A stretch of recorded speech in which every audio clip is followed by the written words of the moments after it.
저장이 있습니다. 그럼 저장이 되면은 이제 여기 보시면은 자기 이제 대시보드 이렇게 들어가면 계정이 있어요. 계정에 들어가면은 계정이 아니다.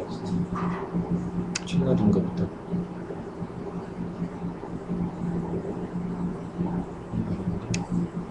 채널은 아니. 채널로 들어가면 이제 나오는데 아마 요거를 여기 있어야 될 겁니다. 제가 주소나 이거를 이제 띄워드리면은 그걸 보시면 됩니다. 주소를 찾아가야 되는 거네, 그러니까. 네, 직접 하셔도 돼요.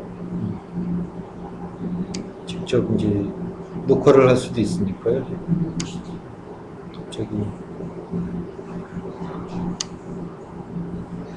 여기 나의 동영상이라고 이제 있는데 지난번에 제가 한 게 요건가 보네요. 근데 조금 너무 이렇게 좀 뿌옇게 나왔더라고요. 이게 조금 안 좋은가 봐요. 소리는 잘 나오고요. 소리도 별로 안 나와요. 소리도 별로 안 나고. 그러니까 이게 웹캠이 조금 좋아야지 나오는 것 같아요. 오늘은 한번 이걸로 한번 해봐야지. 웹캠 새로 사신 거예요? 아니요, 여기 장착돼 있는 거. 노트북에 있는 거. 저거 이제 어디 붙어 있어요? 스카이프 여기 앞에 보통 있습니다. 스카이프 통할 때 노트북 다 돼. 아니 카메라가 앞쪽에 어디? 카메라 여기 있고. 여기에 있잖아, 앞에 있고. 몰랐어? 아니 다 있을 텐데. 이쪽 반대쪽으로. 그쪽은 없어요. 이쪽으로. 여기 찍어서 전송하는 거니까. 이쪽을 찍어서. 한번 활용해 보시면 좋고요. 이게 이걸로만 되는 게 아니고요. 컴퓨터로만 되는 게 아니고 이게 핸드폰으로도 가능하거든요. 스마트폰으로 유스트림 또 앱이 있어가지고 그거 다운받아서 올릴 수 있습니다. 그래서 이제 강의하려면 이제 이런 동영상들이 많아야 되더라고요. 누가 이제 좀 신경 써서 찍어주면 가장 좋고요. 그게 안 되면은 그래도 뭔가 이제 하고 있다는 걸 알려야 되니까. 근데 제가 해보니까 이게 길다고 좋은 건 아닌 것 같고, 우리 유튜브에 올라가는 길이 있지 않습니까? 보통 한 5분, 3분, 요 사이만 잠깐 이제, 무슨 강의를 하고 있구나. 사람이 좀 이제 보일 수 있구나. 이제 이 정도만 이제 할 수 있습니다. 홍보용으로. 좋을 것 같아요. 자, 조금 다들 늦으시는 것 같은데, 시작을 해보죠. 뭘 보내셨나 보네. 제가 보냈는데. 받았습니다. 드랍박스에 있는 파일이라. 다운로드 받으시면. 공유돼 있나 보죠?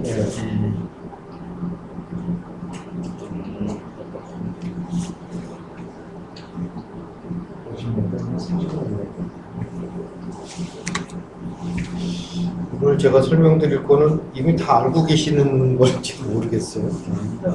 어쨌든 하여간 진행을 해보고 중간중간에 제가 다 알고 있는 것 같지는 않고요. 같이 얘기를 해주시면 도움이 될 것 같습니다. 출석부 좀 작성해 주시고요. 오늘의 이제 제목 분석에 대해서 조금 설명을 드릴 거고요.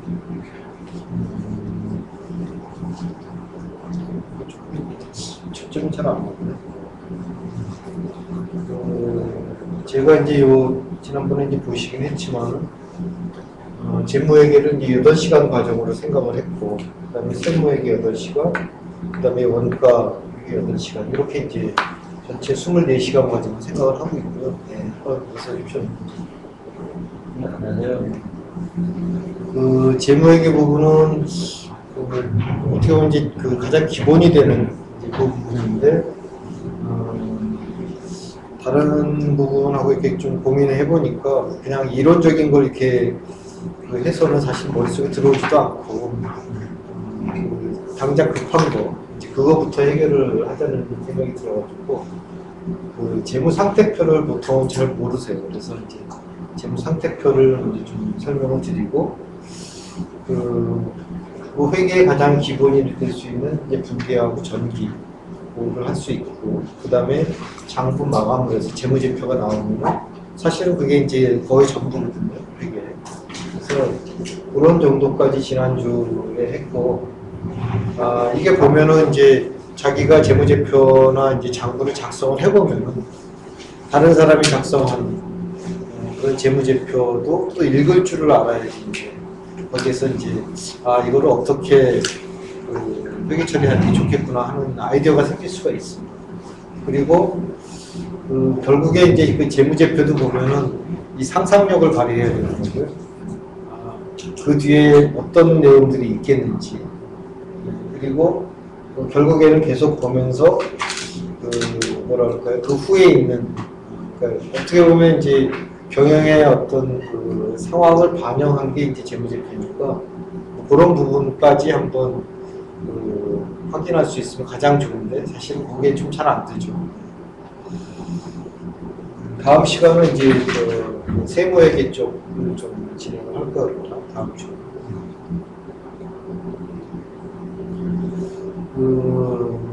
뭐 제가 이제 참여식으로 한다고 해놓고서 사실 좀 잘 못하고 있는 것 같아요. 근데 어쨌든 제가 다 알고 있지는 않다고 생각을 합니다. 그래서 주제별로 제가 이제 던지고 그거에 대해서 이제 서로 얘기를 나누는 과정에서 조금 더 좋은 그런 어떤 그 아이디어들이 나오지 않을까 싶습니다. 그래서 처음 한 시간은 이제 그 주제에 대해서 한번 얘기를 해보고요. 서로 이제 논의를 하면서 뭘 좀 알아야 될지 뭐 그런 부분에 대해서 이제 얘기를 하는 시간을 갖겠습니다. 그리고 지난번에 한번 좀 질문을 해주셨듯이 질의응답을 해주시면은 거기에 대해서 제가 이제 전반적인 부분까지는 이제 설명을 드릴 수 있는데 구체적인 사항으로 들어가면 사실은 조금 더 확인을 해야 됩니다. 그래서 그런 부분 2시간 범위 내에서 진행을 하겠습니다. 이제 재무제표 분석이라고 하는데요. 저는 이게 쓸 때마다 맨날 헷갈리더라고요. 제자하고 이 제자하고. 이 제자하고 이 제자하고 항상 같게 쓰거나 아니면 바꿔서 쓰거나 하는데 이제 재무는 굉장히 쉽지 않습니까? 그렇죠? 익숙하니까 재무에 관한 여러 가지 표다 해갖고 이제 재무제표 이렇게 이제 의미를 갖고 있으니까 맞춤법에 틀리는 일은 별로 없더라고요. 하여간 굉장히 헷갈립니다. 재무제표 분석이라는 게 뭔지 이제 네이버에서 이제 사전을 한번 찾아봤는데 결국에는 이제 재무 정보를 어떤 식으로든 기록을 해갖고 이 자료를 이제 수집을 하겠죠. 그리고 나서 그 자료를 통해서 그 기업의 재무 상태하고 지금 경영 성과가 과연 어느 정도 됐는지를 이제 분석하고 판단하는 방법입니다. 이 분석이라는 부분이 들어가다 보니까 사실은 되어 있는 부분을 이제 해석하는 부분인데 어떻게 보면 이제 이 작성하는 방법이 다 다를 수 있어요. 그 생각이 다 다르니까. 그래서 그거랑 이제 회사의 상황하고 이제 연결지어서 해야 될 거고 사실은 주변 정보가 더 많이 필요할 수도 있습니다. 이게 재무제표 분석이라는 게 아마 은행 대출과 관련해서 이제 처음에 필요성이 이제 나온 것 같습니다. 뭔가 돈을 빌려줘야 되겠는데 과연 그 사람이 이제 신용이 있는지 없는지 그런 거를 알아보기 위해서 장부 체계나 뭐 이런 부분에 따라서 재무제표가 나왔다 하는 부분 그리고 나왔다는 부분에 대한 이제 조금 신뢰성이 가면은 대표적인 게 이제 대체대표하고 이제 손익계산서죠. 재무상태표죠. 재무상태표와 손익계산서를 이렇게 서로 연결지어서 뭔가 지금 상황이 어떤 건지, 과연 이제 내가 돈을 빌려주면은 갚을 수 있는 건지, 이제 이런 걸 이제 판단하기 위해서 분석이 시작됐다고 합니다. 근데 이제 지금은 이게 이제 어떻게 보면 이제 언어니까요. 경영에 관한 언어니까 내부 분석 목적으로도 굉장히 많이 쓰이고요. 그리고 어떻게 보면 이제 자금 운영을 어떻게 할 건가 하는 그 기획까지 좀 영향을 주는 거죠. 이미 돼 있는 부분을 걷어들이는 것뿐만 아니라 그 부분을 좀 확대해가지고 앞으로는 어떤 일로 벌려야 되는지 또는 이제 일어날 것인지 거기까지 이제 추정해보는 거기까지 이제 확대가 돼 있습니다. 근데 저는 이런 생각을 한번 해봤어요. 한 사람이 사업을 하는데도 분석이 과연 필요할 건가? 어떻게 생각하세요? 필요한 것 같지 않을 것 같기도 하고 필요한 것 같기도 하고 잘 모르겠어요. 근데 굳이 이제 필요한 걸 한번 생각을 해보니까 일단 내가 보통 이제 어떠신지 모르겠는데 이제 목표를 세우시잖아요, 그렇죠? 올해는 내가 어느 정도를 벌어야 되겠다. 목표 갖고 계시네요, 우리 이하선 대표님. 저도 목표가 지금 별로 없는 것 같은데 다 목표가 있으신가요? 어쨌든 목표를 세웠으면은 그게 지금 달성되고 하고 있는 건지 목표를 제가 이제 세우는 타이밍이 보니까 사업계획서 제출할 때 그때 세우는 것 같더라고요. 저희 같은 경우는. 그렇죠. 네. 그때는 뭔가 이게 필요한 서류 그 항목 속에 들어가 있으니까. 근데 뭔가 그런 지원받는 것도 필요한 것 같아요. 제가 이렇게 보기에. 우리 서울 장년 창업센터 거기 매달 뭔가 보고를 해야 되지 않습니까? 그렇죠.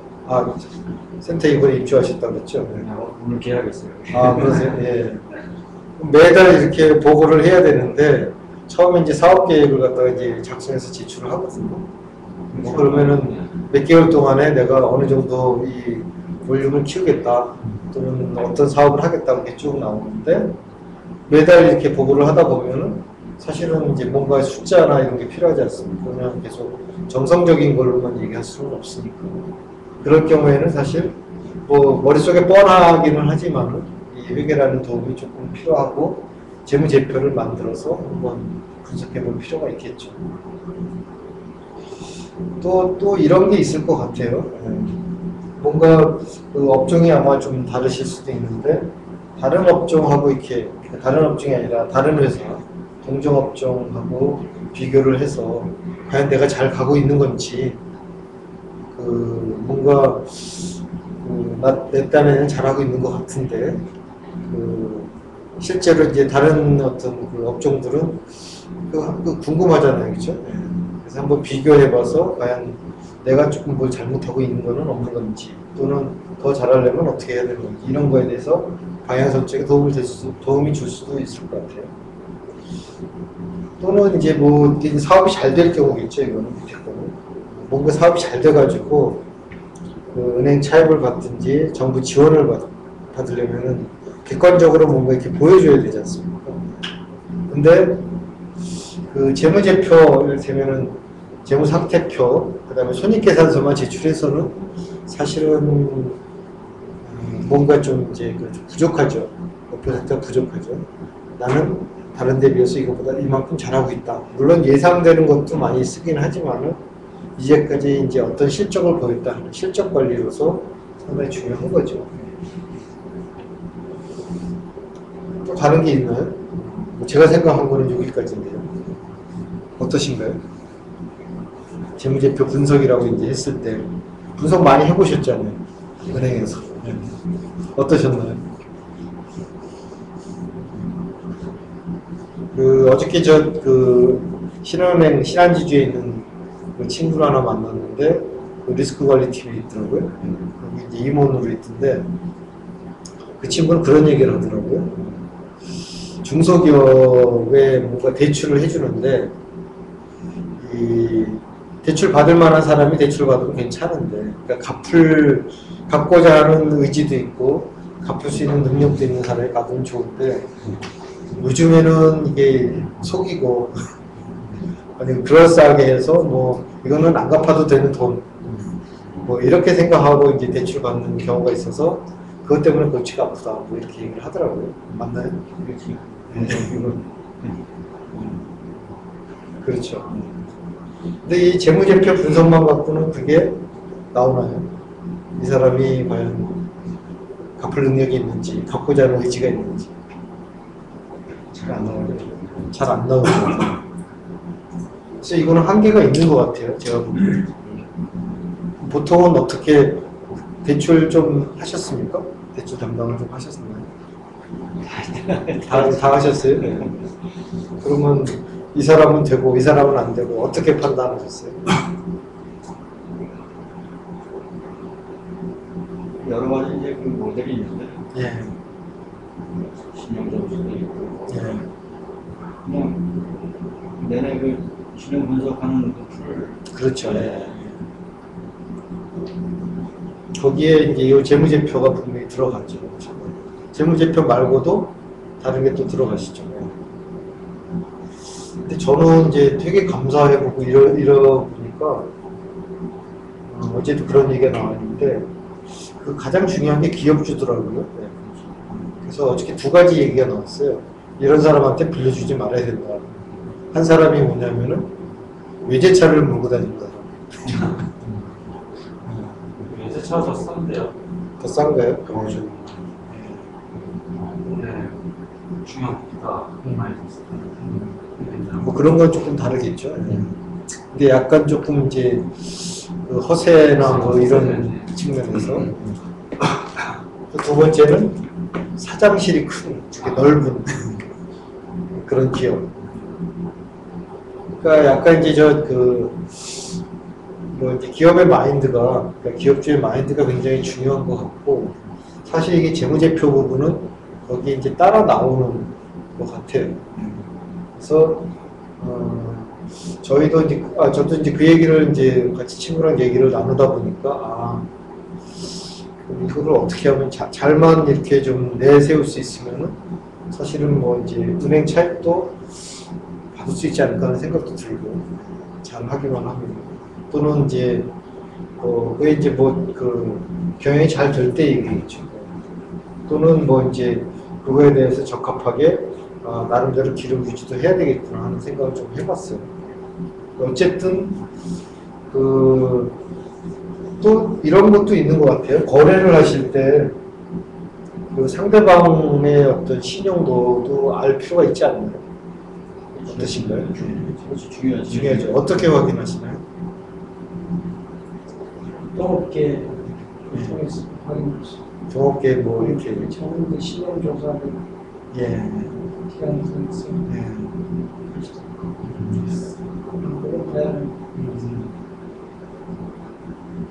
그렇죠. 근데 돈을 안 들이고 하는 방법은 없을까요? 일단 뭐 초반 조회하는 거는 크레딧 사이트 들어가서 조회하는 거죠. 초반. 크레딧 사이트 무료로 하는 데가 있나요?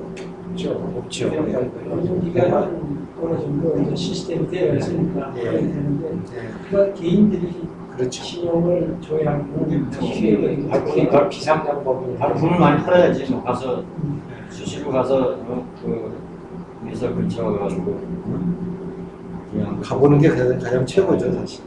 식당 술집 음식점 그런 데까지 가십니까? 아까 제가 말씀드린 건 사실은 이제 내가 용역을 줬을 때 과연 용역료를 제때 줄 것인가. 직원들 얘기 들어보면 되게 예. 알죠. 그런 거예요. 회사 돌아가는 사정이 밥 먹거나 술 먹으면서 다 얘기를 하니까 그거는 굉장히 중요한 포인트죠. 영업사원들이 써주는 거니까. 회사 근처 식당 그런 게 단골식 주소는 대충 나오는 걸 가보면 예. 이제 예. 제가 직접 안 가도 예. 애들 시켜서 가서 해보해와라. 무슨 얘기 하는지 다 적어와라. 사실 필요하죠. 그렇죠.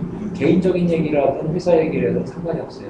어떤 얘기가 주를 이루는지 분위기면서 파악을 하는 회사는 좀 문제가 있다. 없다. 애들이 열심히 하려고 했다. 애들이 잘 모르는구나 사장에 대해서. 애들이 사장에 대해서 잘 모르는구나 그러면 이제 또 다른 방법을 써야지. 그건 애들은 점점 네, 주주관계로 넘어가니까 이해가 힘들어요. 어렵더라고요. 예. 그러니까 이게 그 고의로 하여간 뭐 부도를 계획을 해서 이제 이렇게 진행시키는 회사도 있지 않습니까? 고의로 하는 건 막히기 쉽지 이게 않죠. 근데 소위 그 정부 R&D 자금 받을 때 그런 게 많아요. 그러니까 아까 말씀하신 거하고 비슷한데 예. 이 프로필 화려한 사람 치고서 제때 돈 받는 사람 별로 없어요. 예. 프로필 화려하게 벤처기에 꾸며놓고 이 사람 저 사람 한뭐 5명 모여가지고 자본금 한뭐 이정해서 뭐 보통 하기 쉽지 않거든요. 그러면 이제 절대 떼어먹을 거라고 생각을 안 하는데 빌려가는 돈이 뭐 100억, 200억을 빌리고 자본금 2억을 가지고 그러니까 100억, 200억을 빌려놓고서는 이제 분산시켜가지고서 서로 뛰게 하고서는 튀어버리니까 그런 거는 2년에서 5년짜리 프로젝트예요. 그러면 1년, 2년을 잘하다가 그렇죠. 3, 4년째 싹 없어져요. 그러니까 이게 쉽지 않죠.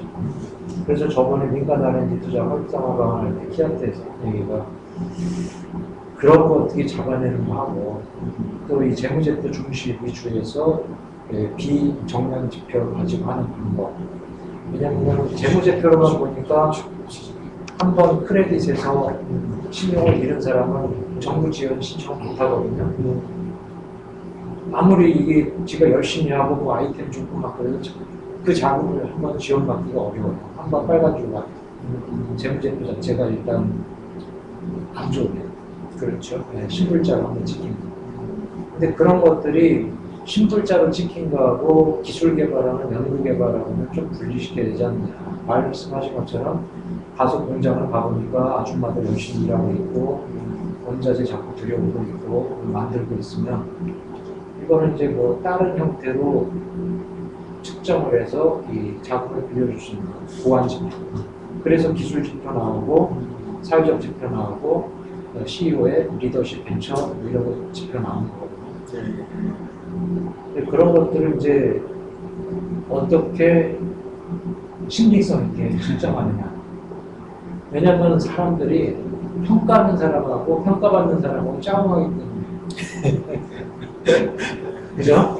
영원한 숙제. 규정은 참 좋아. 예. 이 시장적이가 참 좋은데, 그 서로 둘이서 짜고가는 건 평가 툴이 이거 바뀐다 하더라도 옛날 툴에서 많이 벗어나지 않아요. 현장 가서 사진 찍고 그래도 소용없어. 오히려 더 잘 찍어요. 찍을 때는 더 잘 찍어. 그러니까 뭔가 완벽하다고 생각하면 조금 의심이 되죠. 해야 될 것 같아요. 저희도 이제 이게 처음에 감사 나가고 할 때 가장 요구받는 게 뭐냐면 건전한 하여간 의구심을 갖도록 회사에 대해서 뭔가 계속 관찰을 해야 되니까 되게 피곤하더라고요. 일단 의심을 해야 되니까 그런 게 필요할 것 같고요. 가장 많이 쓰는 방법이 재무 제표를 그냥 이제 금액으로 이렇게 보면은 사실은 뭔가 이게 전체적인 모습이 안 보이니까 이게 비율 분석을 할 수밖에 없죠. 회사를 그러니까 저희가 이렇게 할 때 보면은 우선 규모는 보겠죠, 그렇죠? 자산총액이나 이 규모는 보겠지만은 결국에는 그 속에서 이제 어우러지는 비율 이것이 과연 뭔가 조금 합당하게 굴러가고 있는지 뭔가 문제가 없는지 이게 사실 제일 이제 뭐 알아낼 수 있는 하나의 이제 도구가 되는 것 같습니다. 재무 비율이라는 부분이 굉장히 많죠. 네. 뭔가 일정 시점의 자산 상태나 부채 상태 뭐 이런 거를 나타내는 재무 대차 대조표, 재무 상태표죠. 그거랑 손익계산서, 뭔가 그 1년 동안 또는 몇 개월 동안에 했던 그런 손익계산서 항목을 이렇게 서로 관련 지어서 이게 과연 맞는 건지 이제 그런 부분을 가장 많이 합니다. 그러니까 가장 먼저 하는 작업이 사실 그 감사 때 이거를 하죠. 그러니까 저희 이제 감사 절차를 이렇게 보시면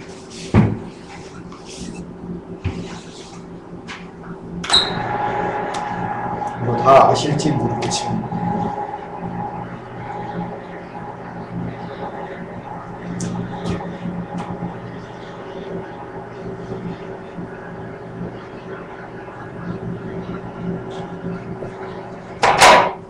뭐 어떤 회사에 이제 그 밸런스시트 재무 상태표다 그러면 뭐 여기 이제 유동자산 또 비유동자산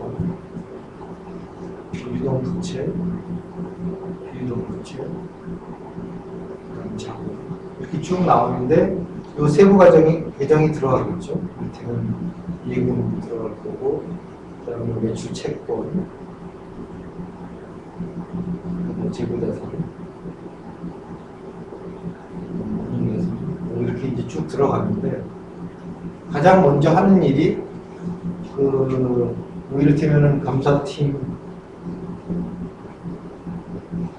3사람이 들어간다. 그러면은 이 인차지가 있고 뭐 밑에 이제 그 계정을 나누죠. 요 계정은 A라는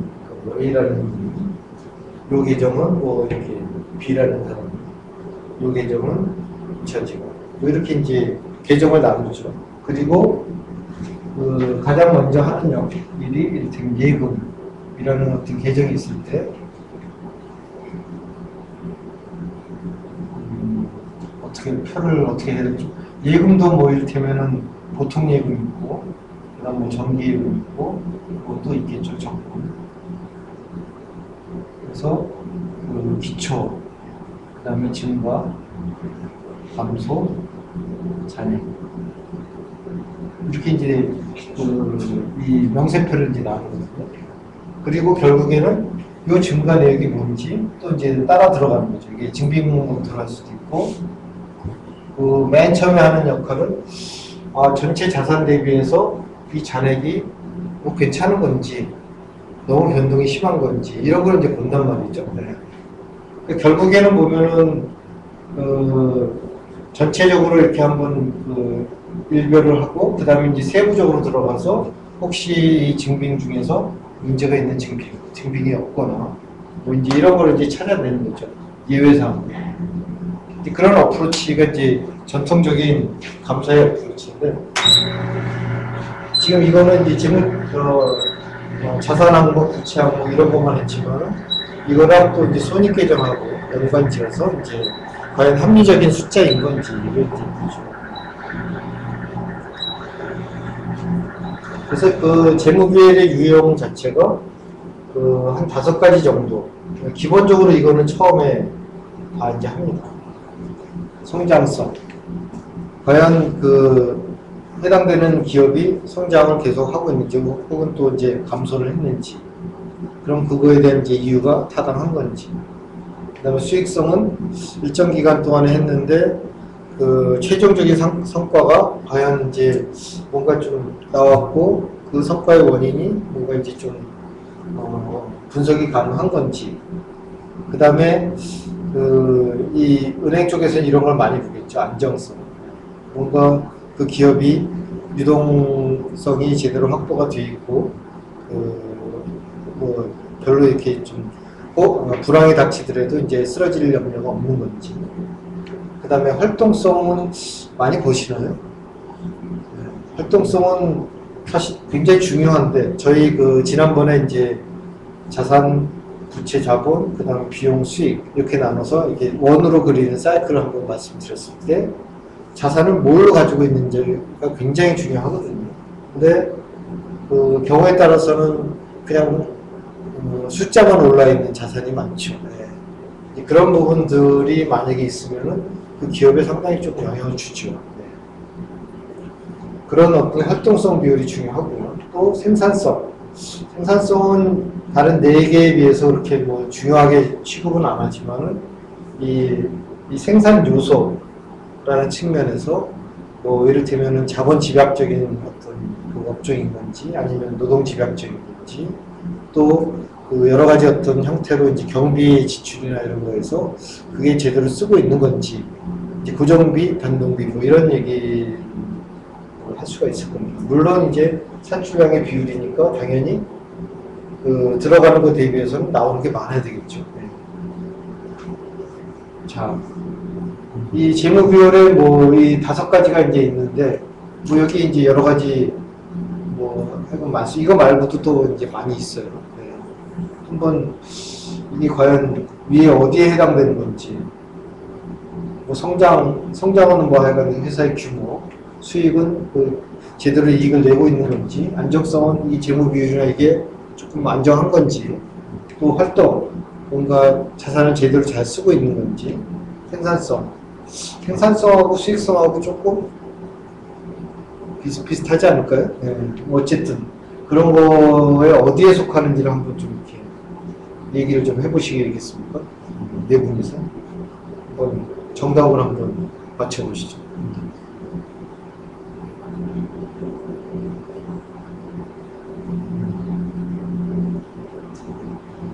수익성. 자기자본 수익률은 수익성. 예. 안정성. 이거는 안정성. 예. 혹시 이한선 대표님은 이게 시계 머릿속에 안 들어오시죠? 저는 자기 작업에 대해서 저는 안전성이라고 생각하고요. 이거 자기자본이라서. 네. 시기 뭐 이게 항상 분자 분모가 있죠, 그렇죠? 네. 비율이니까. 그러니까 비율의 의미는 사실 이제 그 절대값을 갖다 없애는 그 상대성을 이제 나타내는 거예요. 이익이 그래서 수익. 이익이 위에 올라갈 거고 자기 자본이 밑으로 내려가고 뭐 그런 형태겠죠. 유동 비율은 뭘까요?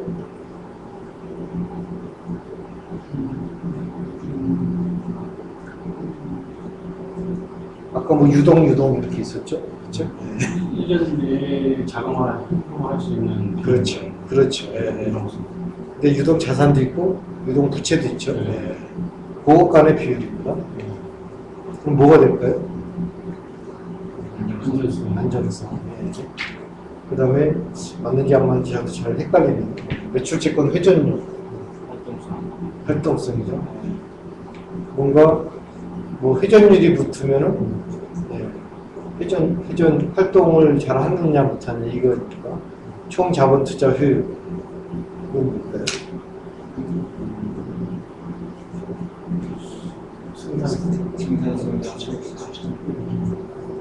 수익성일까요? 생산성일까요? 수익성 같기도 하고 생산성 같기도 하고 좀 헷갈리죠. 저도 이게 계속 헷갈리더라고요. 중요한 건 아닙니다. 뭐 어디에 속하는가가 중요한 건 아닙니다. 매출액 증가율은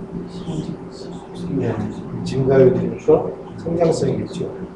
총자산 회전율 회전율이니까 활동성.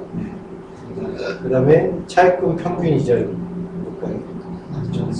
안정성. 왜 안정성일까요?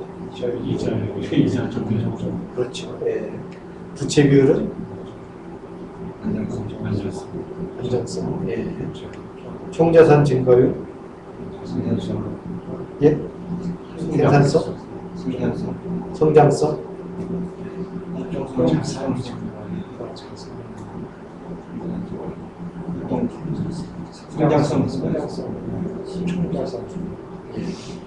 뭔가 증가 감소가 나오니까 성장성이 노동소득 분배율, 생산성. 식이 뭘까요? 식은 좀 애매한 것 같아요. 저도 이게 처음 봤습니다. 부가가치 중에서 인건비가 차지하는 게 이렇게 돼 있더라고요. 매출 채권 대 매입 채무 비율. 이거는 뭘까요? 매출 채권, 매입 채무, 안정성. 없는지 한번 보겠습니다. 총자산 증가율, 매출액 증가율은 성장성. 아까 맞았죠, 그렇죠? 네. 그거는 이제 이건 전기 대비해서 총자산이 단기에 얼마나 늘었는지, 또 매출액도 전기에 비해서 얼마나 늘었는지, 감소했는지, 이거를 이제 나타내는 비율이죠.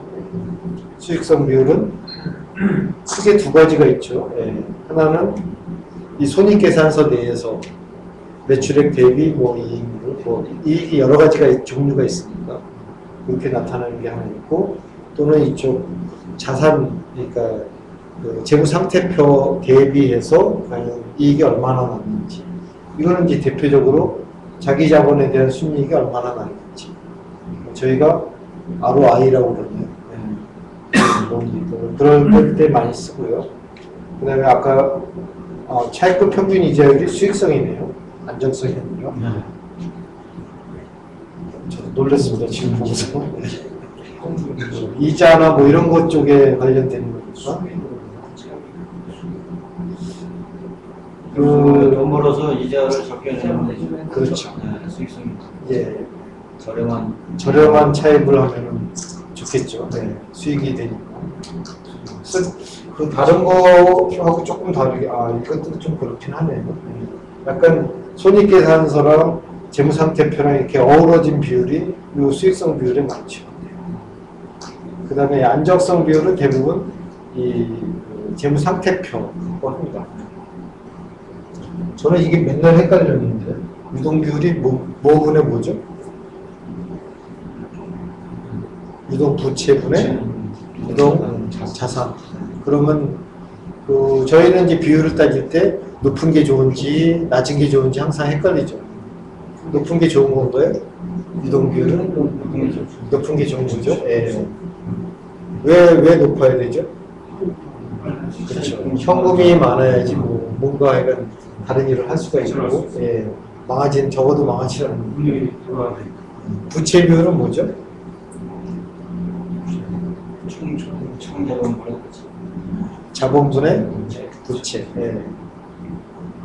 그럼 좀 비슷한 게 자기자본 비율이 있죠. 예. 그럼 총 자본분의 자기자본. 그렇죠. 근데 많이 쓰는 건 이 부채 비율을 더 많이 쓰시죠. 그 다음에 매출 채권대 매입 채무 비율은 유동 비율이랑 조금 유사하죠. 그 다음에 활동성 비율은 아주 아까 잘 나오셨죠. 총자산 회전율, 매출 채권 회전율. 회전율이니까 뭔가 분자에는 뭐가 들어가죠? 분자에.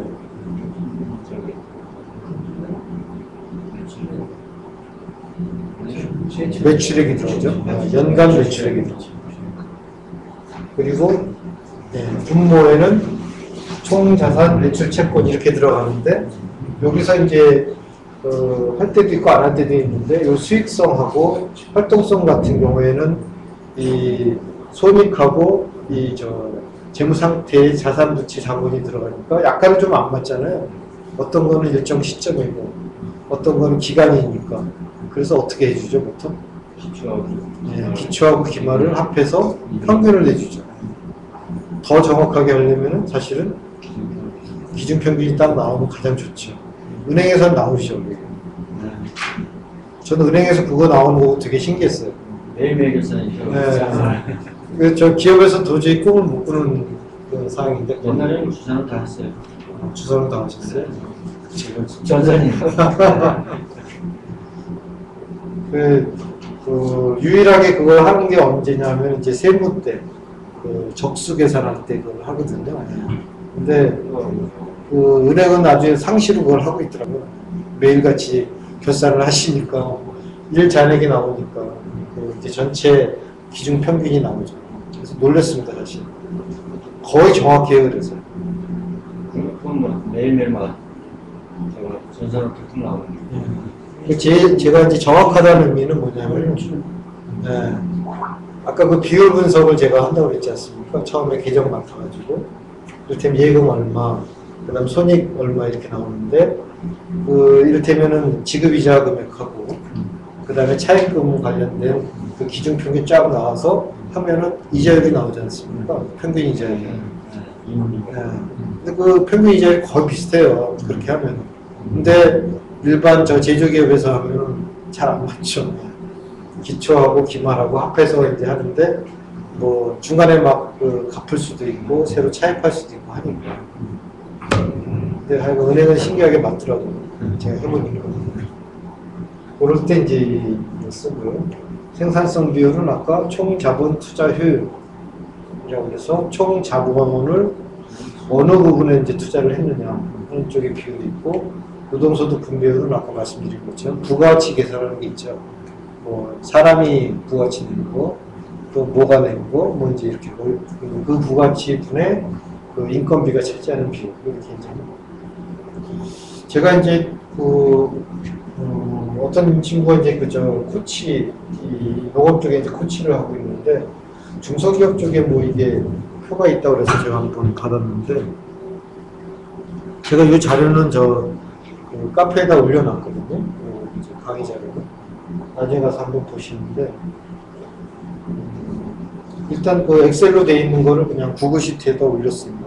그래서 다 이제 보실 수 있을 거고, 시간이 많이 걸립니다.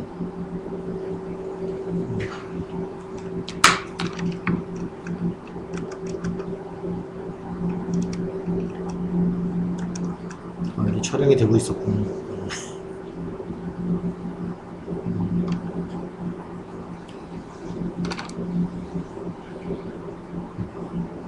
지금 뜨네.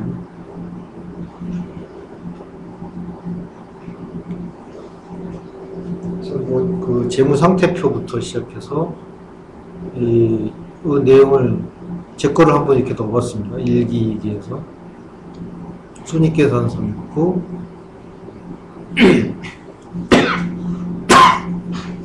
그다음에 각 비율이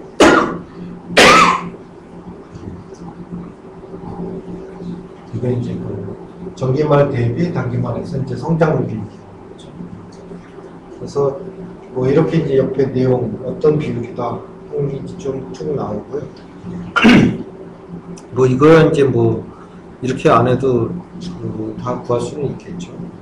그래서 전체 비율이 다 나왔는데 지금 수익성, 안정성, 활동성, 그다음에 생산성.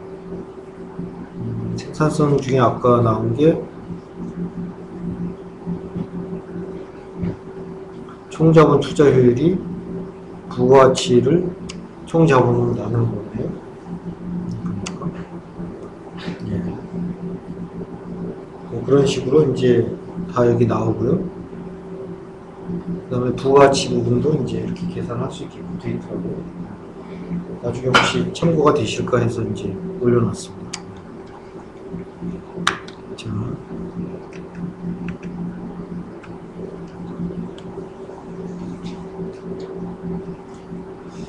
그 재무 비율 분석하는 방법은 결국 이제 요 세 가지 것 같아요. 또 다른 게 있는지 모르겠어요. 시계열 분석이 가장 특히 이제 성장 비율을 이제 분석할 때는 시계열 분석을 하죠.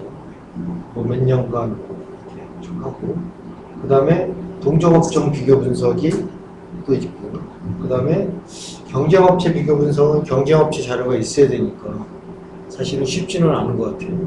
그래서 일반적으로는 이제 동종업종 이렇게 비교를 한 다음에 해당되는 이제 상장 기업이라든지 비상장 기업 중에 이제 자료를 확보할 수 있는 거랑 같이 비교를 하죠.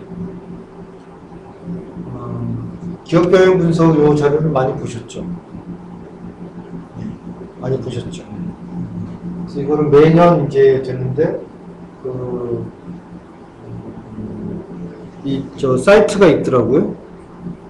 이 사이트 들어가니까 되게 어렵더라고요. 제가 해보니까. 한국은행 경제통계 시스템 해가지고 여기에 보면은 요 기업 경영 분석 이게 있습니다. 그래서 거기에서 뭐 지표 분석하고 싶은 거가 이제 들어가서 이제 보면은 분석을 할 수가 있습니다.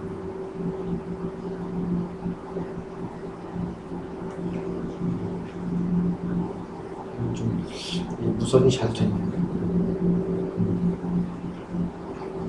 그래서 그 통계가 쭉 나와 있고 그걸 쳐보면은 이제 조회를 할 수가 있습니다. 이 업종을 이제 지어놓은 거. 여기다 이제 몇 년부터 몇 년까지 이것도 나오고.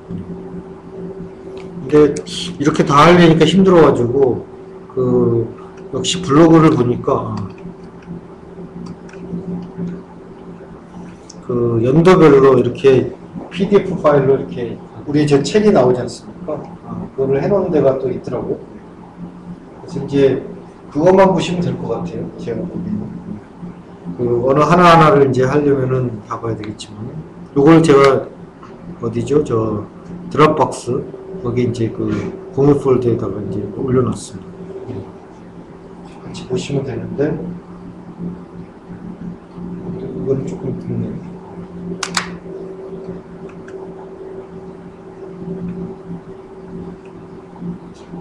이건가? 이거네요.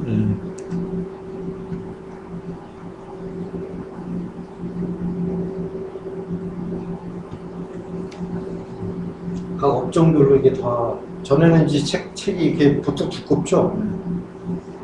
그 두꺼운 책을 이제 PDF 파일로 하여간 다 볼 수 있게끔 돼 있고. 예. 그러니까 뭐 근데 이게 그 단점은 하여간 좀 시간이 좀 지나서 이제 나오죠. 지금 보니까 2012년도 3, 4분기 정도까지 나왔더라고요. 그러니까 4, 4분기 나오고 1년치가 나오려면 한 5월이나 6월 정도 가야지 이제 나오는 것 같습니다.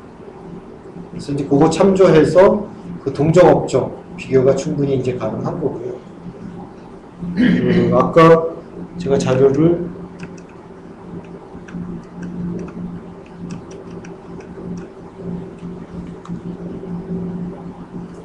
재무 비율 분석을 하기 위해서 여기다가 재무 진단이라고 해서 이걸 이제 뭐 식으로 이렇게 만들어 놨더라고요. 그래서 제가 한번 넣어봤습니다. 제 거 이제 2011년도 자료를 이렇게 쭉 한번 넣어보고, 그 다음에 왼쪽에는 이 판단해서 뭐 굿 또는 뱃 이거 둘 중에 하나 나오더라고요. 이 동종업종하고 비교해서. 그래서 뭐 굉장히 간단한 어떤 부분인데 이걸 해놓고 이게 과연 필요한 건가 하는 생각은 했어요. 예. 이걸 왜 하고 있지? 예, 하는 그런 생각은 했는데 예를 들어서 다 굿이네. 베리굿은 없습니다. 보다는 뱃밖에 없어요. 그동안 평균으로 넘어가는 90은 안 되면 되는구나. 예. 여기 그 기준 비율하고 비교해서 예. 뭐 마음에 안 들면 배시고요. 마음에 들면 굿이고. 뭐 간단해서 좋더라고요. 근데 어쨌든 이 비율들이 그냥 나온 게 아니라 보니까 그 아까 한국은행 그 비율 있지 않습니까? 그거 그대로 돼 있더라고요. 아까 제가 지금 나왔네요. 잠깐 보시면은 처음 보시는 건 아니죠. 그 시기 앞에 다 있고요. 여기 뒤에 이제 이런 그 전체 그 업종에 종사하는 거에 이제 재무제표가 있고, 그 다음에 그 비율들이 이렇게 뒤에 이제 나와 있습니다. 그래서 그 해당되는 부분에 들어가서 이거 보시면은 될 거고, 뭐 총자산 회전율, 그러니까 그 아까 거기 엑셀 시트처럼 되어 있는 부분들에서 전체가 다 나와 있지는 않고, 제가 보니까 조금 그게 아웃데이트된 자료더라고요. 그래서 새로 이제 용어가 바뀌었다든지 뭐 이런 거는 있긴 있는데 크게 뭐 차이는 없었습니다. 그래서 그걸 활용하실 수 있을 것 같고요. 혹시 다른 분석은 또 뭐 가능한 게 있을까요? 경쟁업체는 이제 경쟁업체를 찾아서 재무제표를 확보해야지 이제 비교 분석이 가능한 거고, 그 제가 이제 정유회사 다닐 때는 정유회사 서로 바꿔보는, 교환해서 이제 보는 그런 것도 좀 있긴 있었습니다. 서로가 궁금하잖아요. 저 사람들은 이제 그때 제일 화두가 됐던 게 그 원유 가격 이게 이제 굉장히 등락이 이제 심하니까 언제 그 구입 계약을 맺느냐, 어떤 가격으로 사느냐가 이제 굉장히 이제 서로 그 좀 궁금해하는 포인트였거든요. 그것만 잘 구입하면 하여간 장사는 제대로 다 할 수 있는 그런 상황이었는데 그런 분석을 하는데 혹시 또 다른 분석이 있을까요? 제목 교육에서 조금 늦게 오셔서 네.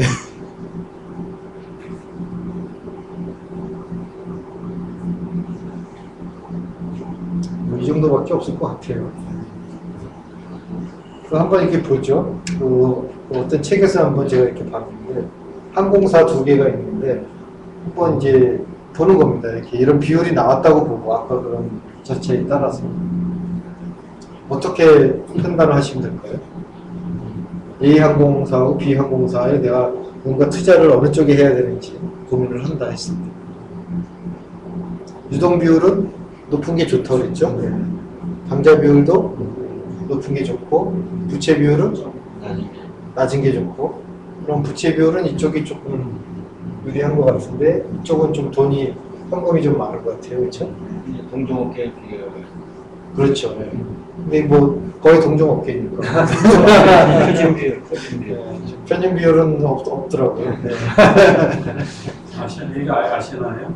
근데 항공사가 외국 항공사. 항공사 같은 부채 비율이 대부분 높기 때문에 네. 200B 항공사가 200 정도. 이쪽이 조금 좋을 것 같아요. 그러니까. 뭐 이 정도는 뭐 거의 뭐다 이거는 큰 차이인 것 같고 그렇죠. 일단 비항공사가 마음에 들었어요. 그 다음에 매출 채권하고 재고자산 한번 검토를 해봤습니다.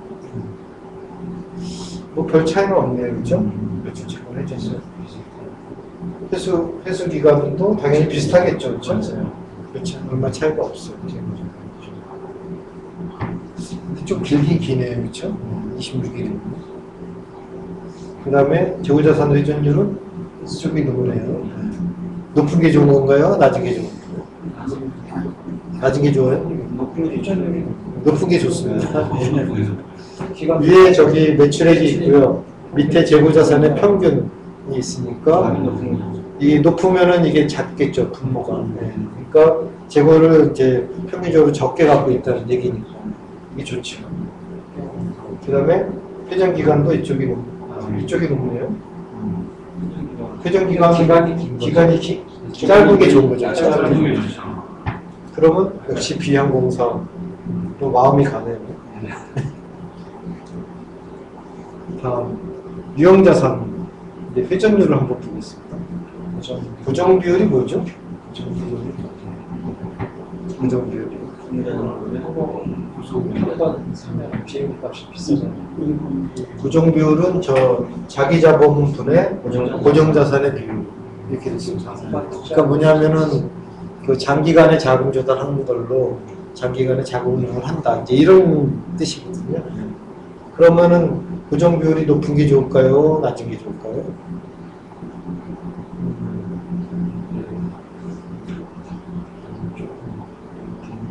어쨌든 투자를 비항공사가 많이 했다는 높은 게 나은가요? 자기 자본을 갖고 있는데 그거보다 과하게 삼기에 항공사는 낮은 게 좋죠. 네. 서비스 회사니까 서비스 회사는 자산이 좀 적은. 아니 저희 장기 자산이니까 자본을 조달하는 비율이 예. 자본을 조달하는 비율이 조금 높으면 좋죠. 그렇죠? 예. 그러니까 이게 조금 좋은 거고요. 회전율을 따지면 좀 이쪽이 좀 낮죠. 예. 하여간 약간은 조금 편차가 있지만은 이 부분하고 이 부분을 했을 때 뭐 그래도 앞에 걸 생각했을 때는 비항공사의 고정비에 비해서는 이거를 잘 활용을 한다는 얘기예요. 비항공사. 자산 활용을 좀 잘 한다는 얘기네요. 비항공사가 네. 그렇죠. 예. 고정자산은 뭔가 많지만 예. 활용을 잘 한다는 장기 자금으로 조달은 잘 못하지만은 활용을 굉장히 잘한다 이런 뜻이거든요. 그렇죠? 그래서 이익을 한번 보죠.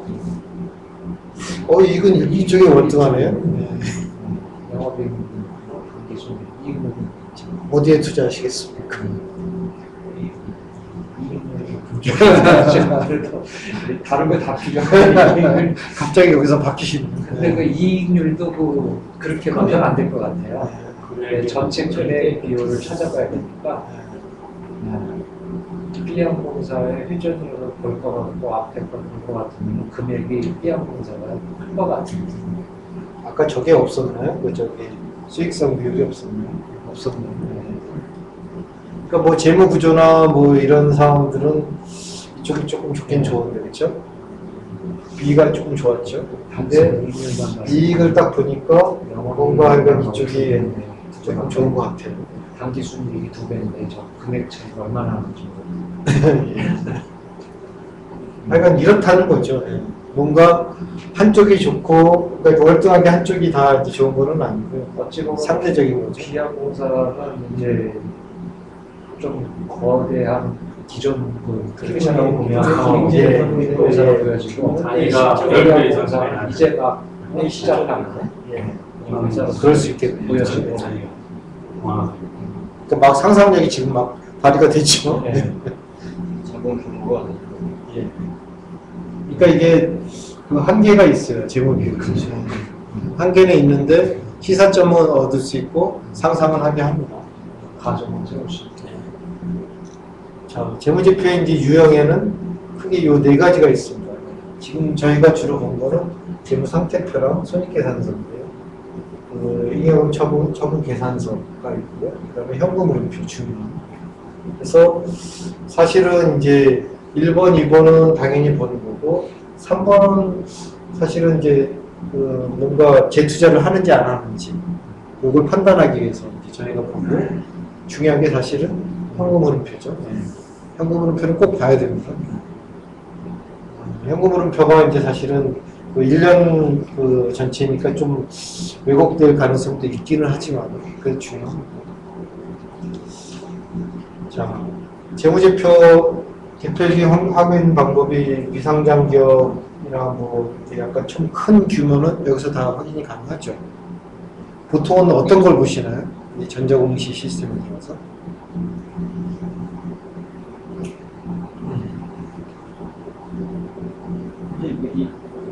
인터넷에 그냥 저기 예. 여러 가지 항목이 있는데 전반적인 걸 보려면 사업보고서랑 감사보고서가 가장 좋은 것 같더라고요. 직권 정보 다 절로 연결돼 있잖아요. 예. 대부분 뭐 여기 다 들어가 있는데 지금 저희는 이제 재무제표 분석이 있으니까요. 그 사업보고서나 뭐 이런 걸 본다면은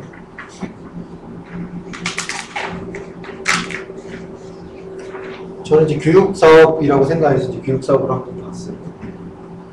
여기 보시면은 사업보고서 쭉 읽고 있으면은 대충 이제 회사가 어떻게 돌아가는지는 알 수 있는 게 맞습니다, 정보가.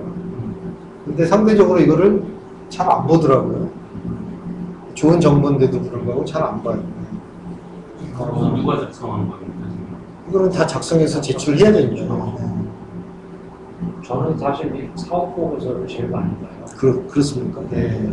국내 것 말고도 해외 것도 예. 일본 것도 그러고 예. 정보가 제일 많이 담겨 있어요. 그렇죠. 예. 사업보고서가 중소기업을 본다고 해서 중소기업 컨설팅을 해서 중소기업을 찾는 게 아니고 그 해당 업종의 대기업. 대기업에 보면 웬만한 거 다 있잖아요. 그렇죠. 나오거든요. 근데 아까 재무제표 말고도 뭘 보냐고 그랬잖아요. 그런 정성적인 것들이 다 담겨 있습니다. 그렇죠. 예. 사업 계획, 예. R&D 투자, 사업 계획까지는 안 하죠. 방향성. 예. R&D 투자 방향성 예. 그런 것들이 다 언급이 되기 때문에 이제 사업 내용 있잖아요. 예. 그런데 그런 내용이 보면 나와요. 여기 다 나와요. 그 그래서 사업 내용에서 이 시장성 예, 이런 것도 맞습니다. 사업 계획 썼을 때 이거 참조하는 금방 써야 돼요. 그 여기도 보면 무슨 본부에서 어떤 때는 이걸 너무 과하게 놓은 것 같은 생각도 들어요. 이걸 이 회사를 보려고 보는 게 아니기 때문에 예. 여기 개나 소나 다 주소다가 이제 쓴 거거든요. 예. 소스가 나오는 해당 산업. 근데 어떤 회사는 이렇게 보면은 그 약간 굉장히 중요한 정보가 이런 데 있을 수 있어요. 맞아요. 왜냐면은 보통 우리 구하기 어려운 정보가 그 전체 매출액이 각 사업별로 얼마인지 배분된 거 잘 안 나오잖아요. 네. 그렇죠? 예. 근데 이런 데 가끔 나오는 경우가 있고요. 또 어떤 데는 원가율까지 나오는 데도 있어요. 여기는 지금 서비스 회사라서 그런데 그렇죠. 그 제조업체 보면 이게 연구 개발이 나와요. 예. 연구소 투자라는 거든지 해외 연구소 설립이라든지 예. 연구원 채용이라든지 이게 나와요. R&D 쪽. 그래서 이쪽 사업 보고서가 생각보다는 그 정보가 많다 하는 부분을 좀 말씀드리고, 여기 사업 보고서 이걸 눌러보면은 여기 없네.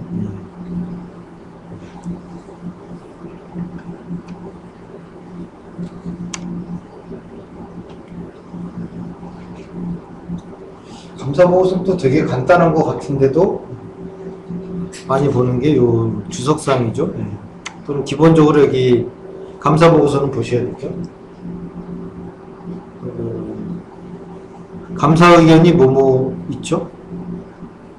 몇 가지가 있죠? 적정, 한정, 의견 거절, 부적정. 이 네 가지가 있죠. 예. 뭐 여기 이제 끝에 의견 부분이 이제 나오는 거죠. 그래도 괜찮은 회사죠. 괜찮은 회사만 제가 뽑은 거 같네.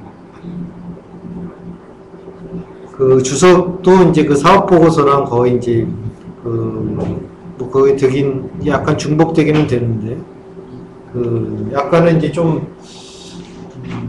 지금 아마 논란이 이제 이런 저기 재무제표 주석하면은 다 이게 회계법인에서 작성을 해줬어요 지금까지. 근데 이거 다 이제 사실은 당신네들이 다 작성을 해야 되는 거다. 그래서 이제 기업에서 작성하도록 자꾸 이제 넘기는 여기는 재무제표는 들어가요. 재무제표. 예. 자본명단으로 나오지 않냐?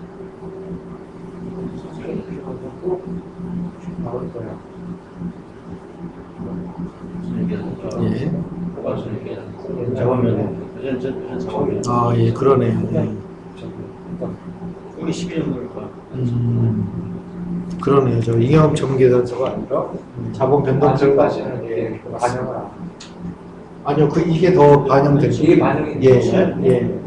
최근에 맞아. 자본 봤어요. 아까 직무서 바꿔가지고.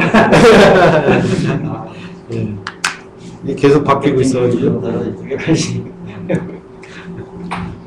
그래서 이 정보 공유를 해야 돼. 혹시 이런 사이트는 들어가시나요? 포착기죠. 네. 들어가시죠? 여기서도 가끔 이제 여기는 이제 규모가 큰 데만 있으니까 저 같은 경우는 이를테면 회사 취직을 한다 만약에 그러면은 이런 데는 별로 없잖아요. 이런 데 가면은 그 회사, 그러니까 여기는 결국 상공회의소 회원사는 다 여기 그 정보를 주게 돼 있으니까 그 조금 규모가 작은 회사도 웬만큼은 다 나와 있습니다. 그래서 여기 들어가서 정보를 참고하셔도 될 것 같고요. 제가 이제 요거를 말씀드리는 이유는 그 재무제표 비율, 재무 비율만 갖고는 부족하고 추가적인 정보는 결국 이제 보고서, 좀 상세한 부분의 보고서가 필요한데 그 보고서가 사실은 여기저기 다 흩어져 있어요. 요즘은 뭐 다 인터넷에서 다 검색이 가능하겠지만은 공식적인 게 필요한 부분도 있으니까 적어도 이 두 사이트는 찾아보시는 게 좋을 것 같고요. 또 이제 그 주석 부분이 상당히 좀 정보들이 이제 있을 수 있습니다. 예를 들어서 여기 이제 화재보험에 이제 들어가 있다 이렇게 되어 있고 뭔가 포함이 되어 있고 뭐 이제 이런 약간은 저 재무제표의 숫자로 나타내기 힘든 그 정보가 사실은 이제 주석상으로 표시가 되게 돼 있거든요. 그래서 어떻게 보면은 이제 이 주식회사에서 더 잘 알려면은 해당되는 주석도 꼼꼼하게 이제 봐야 되는 거고요. 사업보고서에 가끔 이게 나오긴 하는데 보통 보면은 아까 제가 설명드린 대로 기초잔액, 기말잔액, 증가 감소가 잘 안 나옵니다. 그런데 이게 굉장히 중요할 때가 있어요. 지금 여기서는 뭐 크게 뭐 중요한 거는 아닌데요. 예를 들어서 퇴직급여 추계액의 한 50%에 해당되는 부분이 뭐 잡혀 있다고 하니까 뭐 나머지는 아직은 좀 이제 확보가 안 되어 있구나 뭐 이런 정도 그런 정보는 되겠죠. 네. 근데 어쨌든 이런 정보가 그냥 재무제표만 봐서는 나올 수가 없으니까 이제 주석사항이 사실 중요하다고죠. 주석사항에서 혹시 이렇게 보시다가 발견했던 그런 좀 귀중한 정보 혹시 있으셨나요? 뭘 주로 보시죠? 주석을 많이 보시면. 리스 자산 같은 거. 예. 어느 회사랑 리스를 했느냐? 아니면 리스의 종류? 그리고 뭐 향후에 이제 도래되는 소송 중인. 예. 아, 그렇죠. 그게 이제 굉장히 중요한 정보죠. 우발 채무라는 거예요. 뭔가 계류 중인 이제 소송 사건이나 아니면은 뭐 하여간 뭔가 발행을 했는데 아직 돌아오지 않은 그런 어떤 채무 관계. 그리고 뭐 이렇게 회사를 인수하면서 끌어안을 수 있는 여러 가지 채무. 이제 이런 게 굉장히 좀 위험성이 있는 부분이니까 이게 상당히 중요한 정보입니다. 자, 제가 대충 이제 설명을 좀 드렸는데, 이 재무제표 분석은 내 것을 이렇게 쭉 이제 정리를 하고 나서 내가 과연 다른 동종 업종하고 비교했을 때 과연 어느 정도냐 건강 상태가 이제 이런 거를 일단 하기 위해서 기본적으로 이제 재무 비율은 아셔야 되는 거고 그게 이제 뭘 의미한다 그리고 비율이 높은 게 좋으냐 낮은 게 좋으냐 뭐 이 정도까지 일단 좀 아셔야 될 필요가 있고 특히 뭔가 이렇게 기업을 분석할 때는 사실은 중요한 정보들이고 그리고 재무 비율 갖고는 다 만족이 안 되니까 결국에는 이제 보고서를 봐야 된다 이런 부분이고 공식적으로 이제 그 두 가지가 상당히 조금 이제 많이 보는 보고서라고 볼 수가 있겠습니다. 혹시 요 재무제표 분석과 관련해서 지금 다 아시는 내용을 제가 이제 반복해서 설명드린 것 같기도 하고 어떠신가요? 예. 궁금하신 사항은 없으세요? 갑자기 회계 처리 이렇게 하다가 이게 다 돼 있는 걸 이렇게 보려고 하니까 이거는 보는 거 쉽거든요. 근데 그렇게 쉽지는 않습니다. 네. 봐도 네.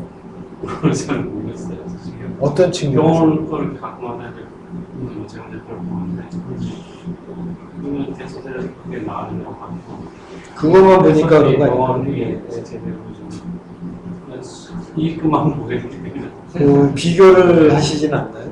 다른 회사랑? 잘 그런데 회계 재무제표 좀 아직까지는 좀 더 그러니까 병원도 나서 좀 그러니까 제가 보기에는 정상 소리 요 단계가 이제 기본적으로 추천하는 단계. 재무제표를 한번 검토를 해본다. 그 다음에 자금 상황, 이 안정성 비율을 한번 본다. 물론 이제 여기 옆에 동업종, 아까 기업 경영 분석이라는 그게 이제 숫자가 있어야겠죠. 그 기업 경영 분석을 이렇게 찾아보면 예를 들어서 제가 이제 교육 서비스를 찾았어요. 찾아봤더니 전체가 나오고요. 그 다음에 기업 규모별로 대기업, 중소기업 이렇게 이제 나와요. 그리고 해당되는 부분도 이를테면 업종이 크면 건설업 하면은 건설업을 이렇게 좀 나눠서 이제 추가적으로 나누는 거예요. 그러니까 웬만큼은 그게 나오거든요. 그러니까 동종업종 대비해서 자금 상황을 한번 처음에 보고 그 다음에 매출 채권이 아무래도 가장 중요하지 않습니까? 재무자산. 병원은 뭔지 모르겠고 병원도 채권은 있겠죠. 재고자산도 있겠죠, 그렇죠? 예, 뭔가 약품이나 이런 게 있겠죠. 그거에 대해서 이제 잘 회전율이나 이제 이런 걸 좀 보는 거고요. 그리고 나서 이제 유형자산 부분이 과연 제대로 가고 있는지 그리고 마지막에 보는 게 이제 요 순서대로 보는 게 일반적인 순서라고 그리고 이게 잘 궁금하다 그러면은 보고서로 가시고, 그리고 보고서만 쫙 보더라도 사실은 이게 뭐지? 하고 물어볼 게 생깁니다. 그 정도로 갈 수밖에 없고요. 근데 생각보다는 이게 부풀려진 숫자가 들어갈 가능성이 있다고 생각하고 보셔야 돼요. 분식에. 네? 분식. 분식의 가능성이 있을 수 있습니다. 어디를 많이 분식하고 싶겠습니까? 매출에. 그래서 돈 드릴 때 가장 보는 게 어떤 건가요? 가장 이거죠. 네. 부채비율. 그렇죠. 이게 가장 자금사정을 나타냅니다. 그리고 요거 여기는 안 나왔지만 이제 현금 흐름표 보겠죠. 그러니까 현금 흐름표를 이렇게 보면은 영업활동에서 들어오는 현금이 많은 건지 아니면 그 차입이나 뭐 재무 조달로 해서 하는 건지 이제 그게 이제 구분이 되거든요. 예. 그러면 이제 이 회사가 지금 상황이 어떤 거다 하는 거를 대충은 짐작을 하죠. 근데 여전히 물어봐야 돼요. 네. 질문을 이제 이거는 이제 질문을 준비하는 거고요.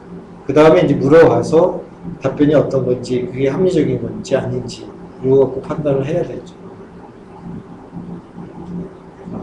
병원에 투자를 많이 하시나요?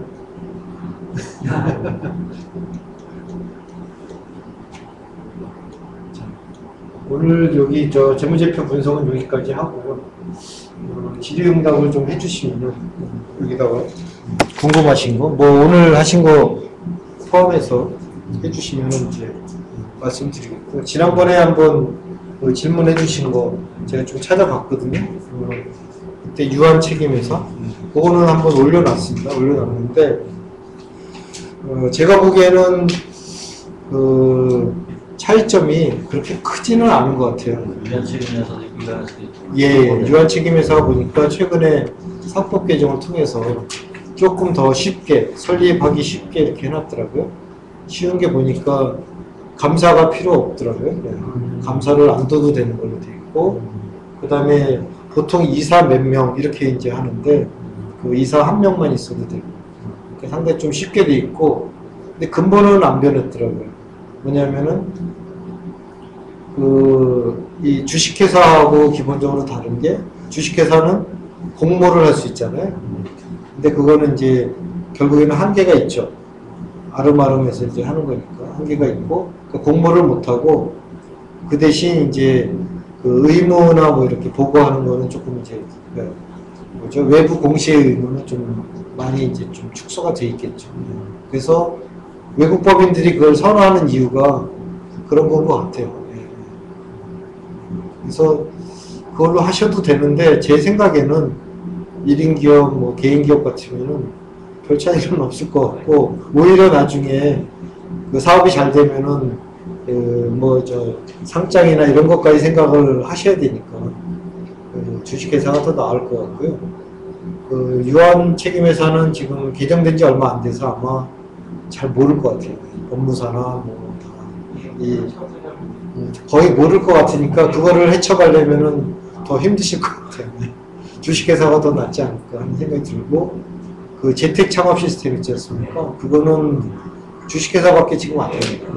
다른 데도 다 이렇게 연락을 해서 생소한 것처럼 그러니까 생소한 거는 이해를 시키고 계속 그걸 납득을 시키니까 이게 과정이 힘들어요.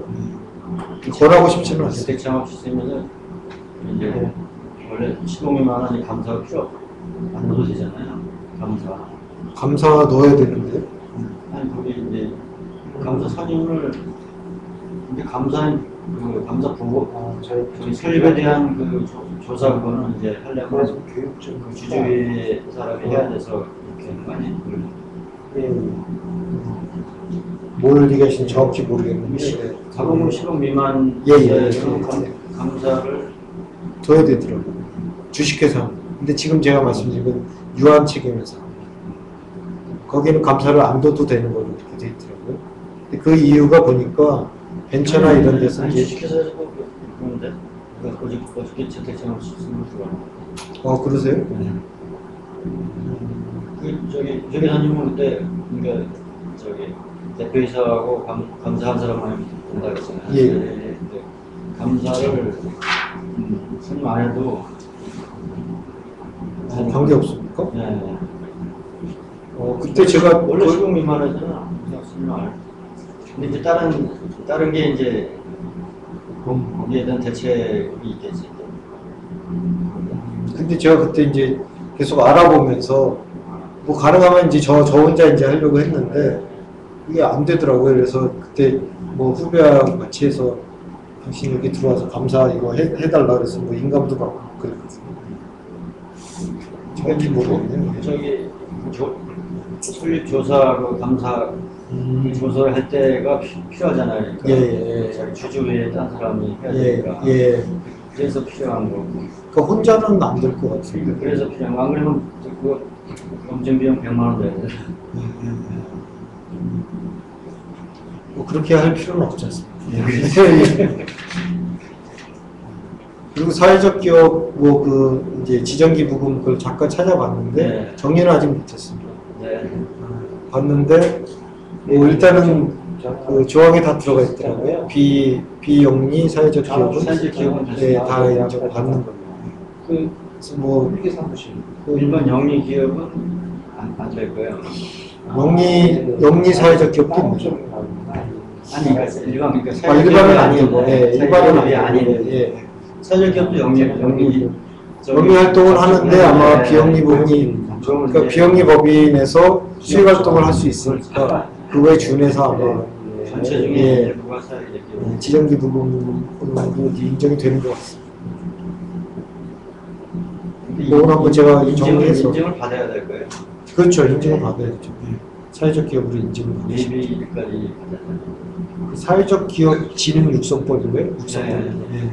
거기에 아마 근거가 있는 것 같습니다. 혹시 궁금하신 거 오늘 강의 주제랑 관련이 되셔도 되고요. 아니셔도 되고요. 예, 좀 써주시면 좋을 것 같아요. 예. 3월달부터 제가 지금 3, 4월달에 월수금에 금융적인 강의를 듣고 싶은데 토요일이 어떻게 월화수가 있으세요? 월수금 월수금? 화요일로 지금 한번 예, 다른 게 생겨가지고 화요일로 좀 옮길까 지금 생각하고 있는데 예, 아침에는 안 되나요? 아침에요? 7시부터 새벽형 인간이신가? 퍼실레이터도 원래는 오전에 하시잖아요. 아, 그거는 월요일이니까. 월요일에 오전부터 하거든요. 아, 너무 힘들어가지고 이제 체력이 솔직히 일요일날은 그래도 푹 쉬시니까. 월요일 오전 월요일 오전은 일단 그 아침에 시작을 하면은 그 주가 그래도 조금 이제 그 페이스가 유지가 되더라고요. 근데 늦게 시작하면은 영 그냥 한 주가 너무 휘딱 지나가가지고 맞아. 월요일 오전을 일부러 그렇게 잡은 건데 다른 날 오전까지 그렇게 하려면 좀 제가 힘들 것 같은데. 절대는 우리 늦어지. 맞습니다. 궁금하신 거 좀 적어주시면 제가 설명을 좀 더 드릴게요.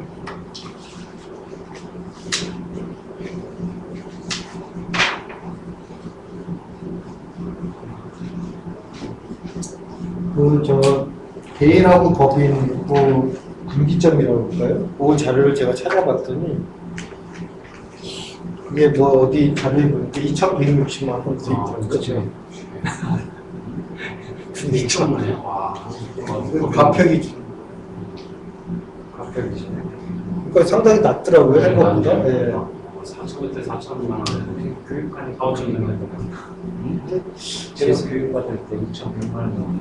아, 그래요? 저번 주에 제가 그랬죠. 네. 2,100만 원. 그때 자본금 얘기하신 거 아닌가요? 아니 가평이죠. 아, 법인에서 아, 개인 사업자가 네. 법인으로 제가 전환하려고 하다 보니까 예. 100원으로 하는 게 좋을지 1,000만 원이 좋을지 5,000만 원이 좋을지 그 얘기를 제가 교육받는 들었어요. 그럼 자본이고 박혀. 박현이 그 매출액. 매출에 60만 원. 네. 매출에 그 차액이니까 네. 이렇게 그러니까 소득세가 6%인가 8%, 6%인가부터 38%까지 돼 있고 여기 10에서 뭐 22% 이렇게 돼 있으니까 요게 이제 중간선이 이제 통통한데요. 그게 매출액이요? 매출액. 매출액인데 이제 이 경비나 이걸 과표죠, 과표. 네. 세율을 때리기 전 그 상태. 그러니까 저게 넘어가는 법인으로라는 게 나타나는 거잖아요. 그러니까 보통 이게 한 이를테면 30%라고 생각을 하면 거꾸로 이렇게 따져보면 뭐 금액이 나오겠죠. 5천만 원, 6천만 원, 뭐 이 정도 될 것 같아요. 그래서 뭐 이게 뭐 정답은 아닌 것 같아요, 저는. 이거 말고도 고민할 게 많은데 그렇지 않습니까? 네. 법인은 영 이렇게 관리 방법이나 이게 다르니까 그럴 것 같죠. 오히려 법인이 그때 말씀하신 대로 따로 만들어서 올라갈 것 같으면 법인으로 경비를 처리하는 게 맞을 것 같아요. 비용은 저기 개인 사업으로 떤데 돈이 이제 좀 넘어갈 것 같으면 법인으로 돌려서 이렇게 하는 게 맞아요. 두 개를 다 가지고. 그렇죠. 예, 그렇죠. 예. 작은 거 가미소득은 개인으로 돌리고 그러니까 좀 규모가 큰 계약권 같은 법인으로 돌리고. 왜냐하면 제가 이렇게 생각을 해보니까 개인은 그냥 있어요. 네. 이거는 태어나는 순간에 그냥 개인이 있거든요. 그렇죠. 법인을 언제 만들 건가의 문제예요. 맞아요. 근데 지금 개인 사업 부분이 굉장히 커서 언젠가는 이렇게 넘어가야 되겠다 하면은 사실은 법인은 항상 필요한 거죠. 그리고 제가 해보니까 규모가 작을 때부터 이렇게 적응해 가기는 쉬운데 갑자기 커지면은 하여간 이 관리 노력이나 관리 비용이 상대적으로 좀 많이 들 가능성이 있고 넘어가는 거기에서 약간은 조금 이제 생각지 않았던 여러 가지 상황에 부딪힐 수 있을 것 같아요. 거기는 뭐든지 공시를 해야 되나 이런 대처를 손익 아니요, 공시하는 거는 아니고요. 아니고. 그거는 이제 100억 이상 큰 회사들이고요. 그 중소기업인은 뭐 그냥 세무 신고하는 그 정도죠. 세무 신고하는 예. 그리고 입찰이나 뭐 이런 걸 할 때 뭐 재무제표 제출해라 그러면 이제 제출해야 되는 거고. 근데 그냥 제출한다고 안 믿더라고요. 안 믿고 대부분은 우리 그 세무서에서 띄워와라. 재무제표 증명원이라는 우리가 신고한 거 있잖아요. 그거를 일단 그 세무서에서 이제 입력을 했을 테니까 그거를 이제 띄워오라고 하는 것 같아요. 뭐 어차피 우리가 작성하긴 한 것 같은데 세무서에서 이렇게 도장 찍어주는 거랑 우리가 그냥 하는 거랑은 이게 다르더라고요. 그리고 저 같은 경우는 지금 교육 위탁 서비스로 그 법인을 세웠고 그 확인을 해보니까 이제 개인 사업은 뭐 강의나 뭐 이런 것처럼 인적 영역 부분에 해당돼서 부가세 면세더라고요. 그래서 한번 이제 질의를 한번 해봤는데 국세청 고객만족센터라는 거가 있거든요. 거기 질의를 해봤더니 뭐 해도 되고 안 해도 되고 면세 사업자니까 사업자 등록 신고를 이제 할 필요가 있느냐 하면은 무슨 혜택이 있느냐 별 혜택은 없더라고요. 그렇죠? 네. 뭐 이게 웹세 공제 받을 수 있는 것도 아니고 그러니까 뭐 또 해야 될 의무도 있는 것도 아니고 단지 필요하다고 하면은 예를 들어서 이제 사업자 등록증을 어디다 제출해야 되는 상황이 생기잖아요. 그거는 이제 이걸로 충분하니까 이 업종이 다르면은 이제 다르겠지만 저 같은 경우는 별로 이게 사업자 등록하는 게 의미가 없는데 그래도 해보려고요. 뭔가 강의를 하려면 이제 이런 경우 저런 경우 당해봐야 되니까 한번 해볼까 생각하고 있고 어떤 예. 규모 있는 회사의 이걸 딸 때는 써야지 않을까. 아니 그런 거는 법인으로 그냥 하고. 그러니까 아니 금융인 회사에 가서 인적 영역 그냥 개인으로 할 때도 있잖아. 그럴 때도 저거밖에 안 받아요. 주인을 권유하고 그밖에 안 받아요. 아무리 큰 대기업이라도 오히려 그런 데더 계약을 안 하려고 하기 때문에 금액이 많이 늘어나면은 뭐 사업은 금액이 많지 않을 때 그냥 개인으로. 그러니까 가장 좋은 방법은 사업자 등록 안 하고 다 하실 수 있으면 가장 좋고, 그게 이제 불가능하다 그러면 사업자 등록을 해야 되는데 개인으로 하고 법인은 어떻게 할 건가 이 고민이 생기실 거 아니겠죠. 그렇죠. 근데 이번에 제가 하다 보니까 그 농어촌 현장 포럼 있지 않습니까? 그 농어촌 관련된 이제 기관으로 뭔가 이렇게 등록을 하려고 하다 보니까 그 농림수산식품부에서 법인격을 요구해요. 그런 다 그래. 수행 기능을 하는 사람들. 그러니까 이거를 보니까 결국에는 이제 이 기관이나 그러니까 특히 이제 공공기관이죠. 다른 일반 사기업은 그렇지 않을 것 같은데 공공기관은 약간 법인이 아니면 상대를 안 했죠. 그리고 이제 저걸로 이제 세무상의 사회 이슈를 자꾸 오인될 그런 걸 이제 소명하기가 좀, 네? 좀 궁색하니까 그럴 수도 있고. 어떤 아니 이제 여기 이제 경비 이제 어차피 세무 이제 조정이나 그런 거 하잖아요. 예. 이건 이제 또 정기적으로 이제 또 세무 예. 감사도 받고 그런데 그러니까 이 저거를 이제 사회 출하는 수단으로 쓸 수도 있다는 얘기에 딱 회계사님한테 되는 게 아니고. 그러니까 저 그런 것 같아요. 뭐냐면 저는 이제 반대편에서 이제 생각을 한 건데 그 이런 데서 이제 그 결국은 이 사람들이 제일 두려워하는 게 감사잖아요. 그렇죠. 그 감사인데 이를테면 개인한테 이렇게 뭔가 준 거랑 법인한테 준 거랑은 굉장히 이제 다른 거죠. 예. 제 위에서 딱 있으면 그냥 끝나는데. 네, 그게 다른 거죠. 예. 다르다 보니까 뭐 여기서는 그 내가 이게 피해볼 필요는 없으니까 당연히 이제 법인격은 이제 요구를 하는 것 같고. 기관에서 대학 이런들 많이 주지 않아요? 지금 대학 쪽. 대학 쪽도 주죠. 네. 대학은 아주 좋은 거고요. 뭐 교수들은 그냥 말할 필요가 없으니까 항상 그게 제일 문제가 안 되니까 나중에 검사 대학이 좀 제가 그 얘기를 들었어요. 뭐냐면은 감사가 왔대요. 그래서 저는 이제 농촌진흥청 쪽이니까 감사가 왔는데 이거는 뭐 이를테면 대학 어느 대학의 무슨 교수한테 용역을 줘서 뭐 처리한 거다 하니까 더 이상 안 본대. 근데 개인이나 법인한테 줬어. 그 불러가지고 뭐 이거 너 소명해봐라 뭐 이런 걸 한다고 그러더라고요. 굉장히 지위가 다르더라고요. 이번에 하는 게 농어촌기관에서 대학에서 이렇게 따는 거 아니에요? 저기 농어촌 후선팀. 그러니까 대학 이렇게 도별로 이를테면 강원대예요.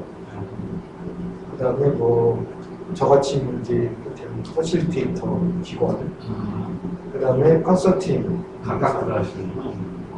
뭐 이렇게 해서 이게 이제 컨소시엄으로 가는 거예요. 컨소시엄으로 하시는 컨소시엄으로 어디에 제출하냐면은 강원도에 제출하는 거예요. 그리고 강원도 위에는 요 농림수산식품부가 있는 거예요. 그래서 강원도에서 이걸 심사를 해서 이쪽에다 보내면은 여기서 최종 확정이 됩니다. 컨소시엄의 주체는 누가 이니시에서 누가 강원대가 대학이 대학이 됩니다. 대학이 이니시. 그러니까 대학에 이 조청들이 이 공문을 뿌렸어요. 대학이 이제 근데 그 조건은 다 이제 위에서 해놓고 그냥 순서만 받는 거예요. 근데 이제 법인격이라는 자체가 사실 이제 처음에는 이거 뭐 필요한가 이런 생각을 했는데 저희가 지금 이제 교육이나 이런 것들이 이쪽 이 공공기관에서 지금 많이 나오지 않습니까? 그러다 보니까 이건 할 수밖에 없겠다 하는 생각이 들더라고요. 네. 그래서 지금 조금 대안을 찾는다면 요 법인하고 똑같지만 협동조합, 협동조합의 대안이 있을 수 있겠죠. 이제 많이 난 거예요. 예.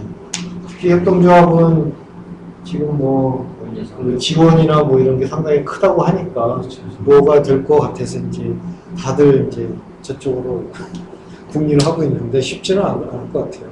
그리고 이제 그게 협동적으로 사업 자체가 메리트가 있으면은 그냥 걸쳐놔도 자기가 회계사님이 직접 안 떼도 거기 그 시스템에 의해서 이제 나오는 게 있으니까. 아 그렇죠. 예. 그러니까 예. 경비들 많이 든 것도 아니고 좀 조합비만. 그리고 형태로 됩니다. 여러 개 걸쳐놔도 상관없는 거죠.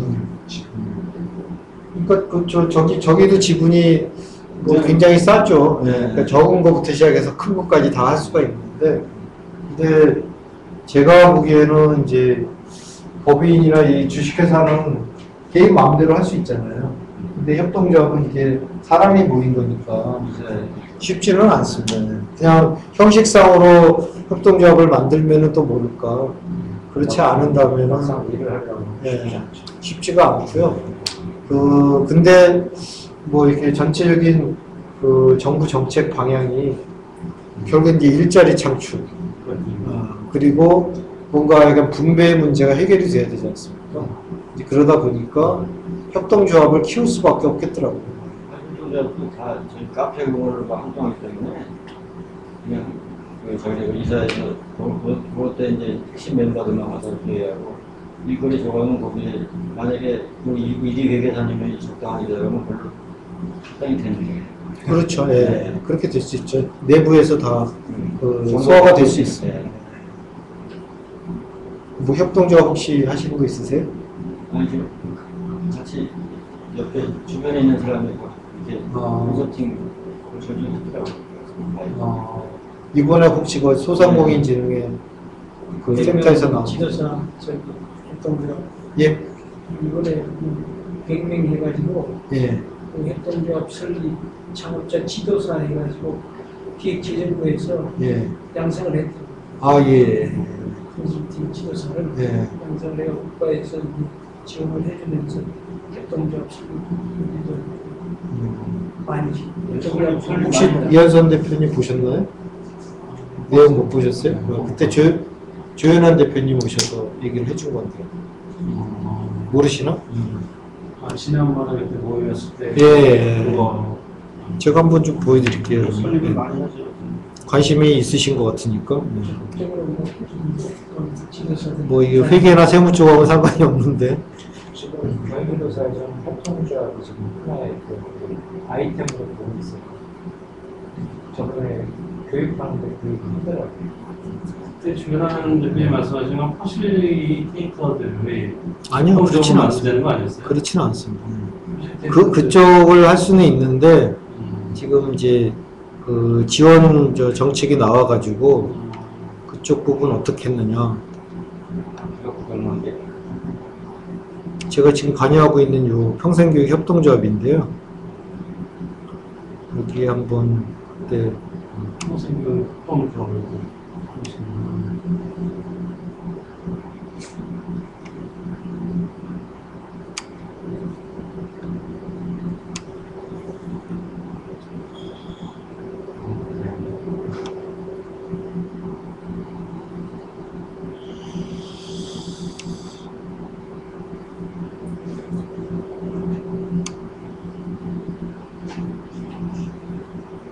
찾으려니까 힘드네.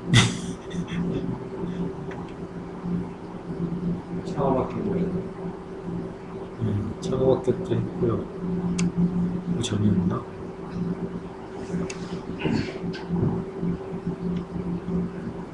이건가? 이거네요, 이거. 혹시 이거 보셨어요? 미쳐. 네.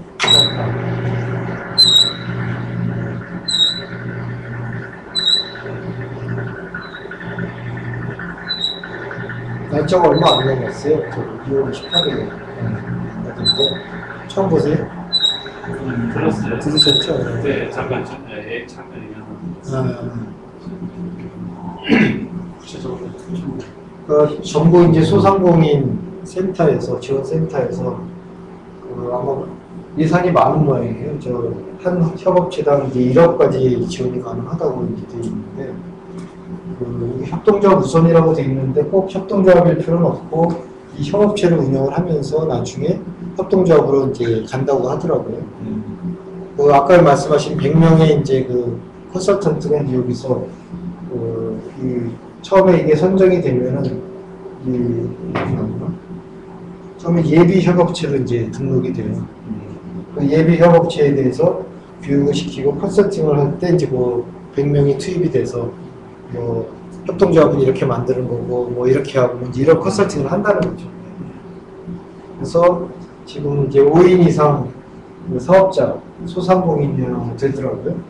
그 사람들이 같은 업종이도 됐고 이업종이어도 됐고 또 그래서 그 쓸 수 있는 그 대상이 요겁니다. 공동 브랜드, 공동 구매, 공동 마케팅, 뭐 공동 장소 임차, 공동 설비, R&D, 뭐 네트워크, 홈페이지 구축 이제 이런 거를 이제 지원을 하는데 아까 어디 있더라?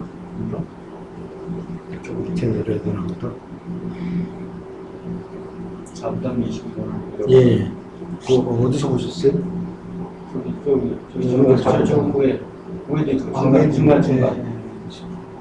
그 자부담이 20%고 그 나머지 이제 80%는 이제 지원을 받는데 업체당 이제 1억 원 한도 내에서 지급이 된다고 합니다.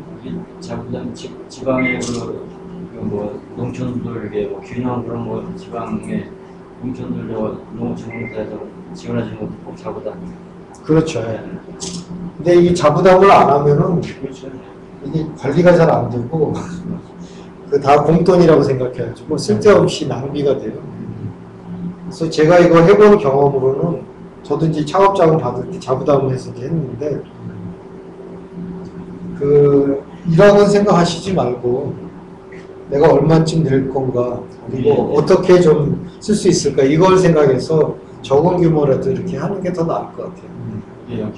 이게 괜히 1억 원 욕심내다가 그 자기 돈도 들어가고 그 거기에 하다 보면 또 이제 자기 영업도 할 수가 없고 이런 약간 좀 서로가 바뀌는 그런 경우가 좀 생기더라고요.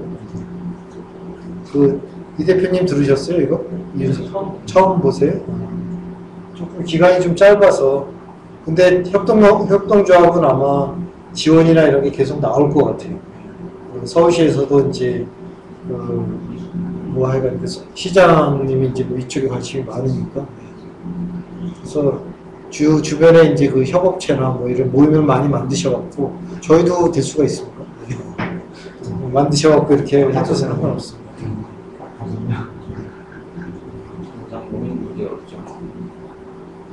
그러니까 이 협동조합도 결국에는 설립 신고하면 이것도 법인으로 인정이 되는 거죠. 그러니까 뭔가 하여간 그 개인이 아닌 뭐가 돼야 돼요. 법인으로 되면. 거기에 하나 또 들어가는 게 뭐냐면은 이 80% 이상이 이제 사업자여야 되고요. 또 하나가 여기 가점 제도가 있더라고요. 여기 어디 나오지는 않았는데 좀 우선 그 지원해주는 그 업종이 있어요. 이를테면 꽃가게 또는 뭐 음식점 뭐 이런 이제 그 대기업이 들어가기는 좀 그렇고 중소기업이 지금 약간 고전을 면치 못하고 있는 거 없죠. 여기에 대해서는 가점을 좀 주더라고요. 5점인가. 오셨다는데 지금 도서관에 닫혀있다고 성공원 씨가 카페로도 여기 가시니까 카페에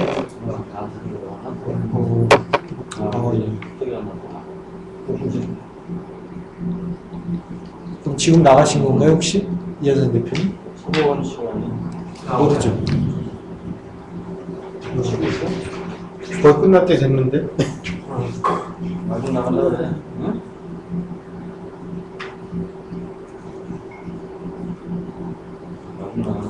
나갔지? 신고를 하고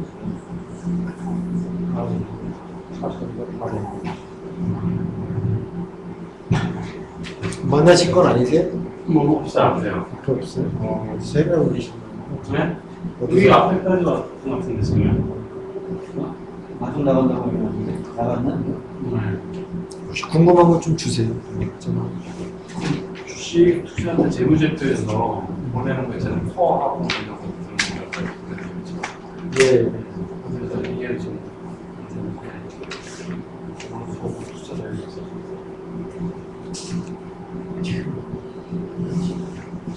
그거를 제가 다 드리면 저보다 더 궁금하신 거 있으세요? 사업이? 네. 아니, 제가 저 궁금한 걸 좀 받아야지 저도 사업이 되니까 주시면 저를 도와주는 거고. 어서 오세요. 네, 많이 드셨네. 거의 끝날 쯤 됐는데. 네. 차는 진짜.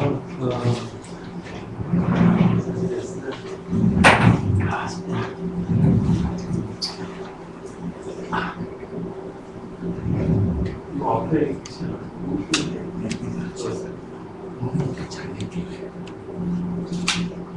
오늘 여기 무슨 저는 이제 여기 저 도서관에서 이렇게 운영하는 줄 알았어요. 근데 여기 알고 봤더니 여기 식당에서 여기를 관리하고 있더라고요. 네.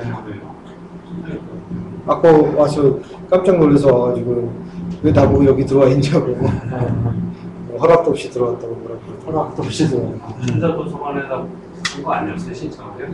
아, 신청은 거기다 했는데 관리를 아마 여기서 또 하나 봐요. 뭘 써서 내야 되고. 자.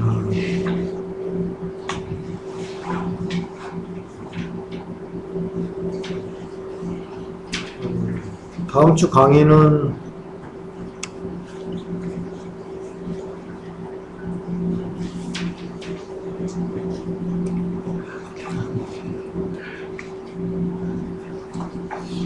주로 세무의 기본은 제가 보기엔 증빙인 것 같더라고요. 그래서 이제 증빙 부분에 대해서 한번 좀 같이 생각을 해보는 시간을 좀 가지고 준비를 해주는 그렇지 앞에서 네. 가장 좋습니다. 증빙 없으면 뭐 대응하기가 어려우니까 나중에 만들기도 어렵고. 그리고 질문 주신 거는 뭐 찾아봐야 되겠는데 제가 아는 것도 별로 없어요. 그 PER 거하고 재무제표 배워가지고 한번 해보시겠다고 투자해 보시려고. 제가 떨어져서 펄을 거든요. 예, 한번. 화는 제가 강의해 드릴게요. 그 다음에 재무상태표 손익계산서 공시 부분은 공시해야 될 의무는 없는 거죠. 없는데 이제 공시 말고 뭐라 그럴까요? 유지는 해야 되는 의무는 있는 거죠. 뭔가 필요할 때 이해관계자들이 이제 뭐 보자 그러면 이제 그건 갖고는 있어요. 특히 그 중에서 가장 큰 이해관계자가 세무서인 거고, 개인 기업일 때는 사실 별로 상관은 없는 거고요. 한 분이 아까 어디죠? 페이스북으로 이제 간편장부 뭐 그거에 대해서 이제 물어봤더라고요. 뭘 요청하시는지 잘 모르긴 하겠는데 어쨌든 하여간 뭔가 이제 정보는 계속 갖고는 계셔야 되는데 제가 보기에는 가장 좀 이렇게 내세울 만한 거는 복식부기에 의한 장부 그리고 결산을 통해서 나온 재무제표 이게 가장 확실한 것 같고요. 그 나머지 장부는 인정받을 수도 있고 안 받을 수도 있고 이런 좀 부분이 있는 것 같습니다. 그래서 뭐 공시를 해야 될 의무는 없습니다. 그 신고는 법인이면 하셔야 되고 개인이면은 안 하셔도 되고 지금 저 개인 사업자로 돼 있으신 거죠? 법인은 한번 고민해 보시는 건가요? 나중에 언제? 다 배우고 나중에. 또 다른 질문 없으세요? 이거는 시간 시간이 되는지 모르겠는데 예. 이거 있고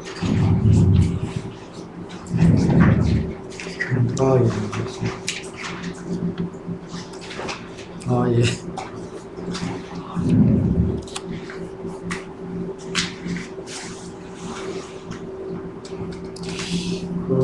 임대소득자 같은 경우에 뭐 사실 거의 인정받을 게 없죠. 그렇죠. 이게 사업이라는 게 결국에는 그 사업을 하면서 파생적으로 나와야 되는 게 이제 좀 있으면은 그게 인정을 받을 수가 있는데 대부분이 보면 그 이제 서비스업은 특히 그게 그 경비를 인정받기가 어렵죠. 그렇죠.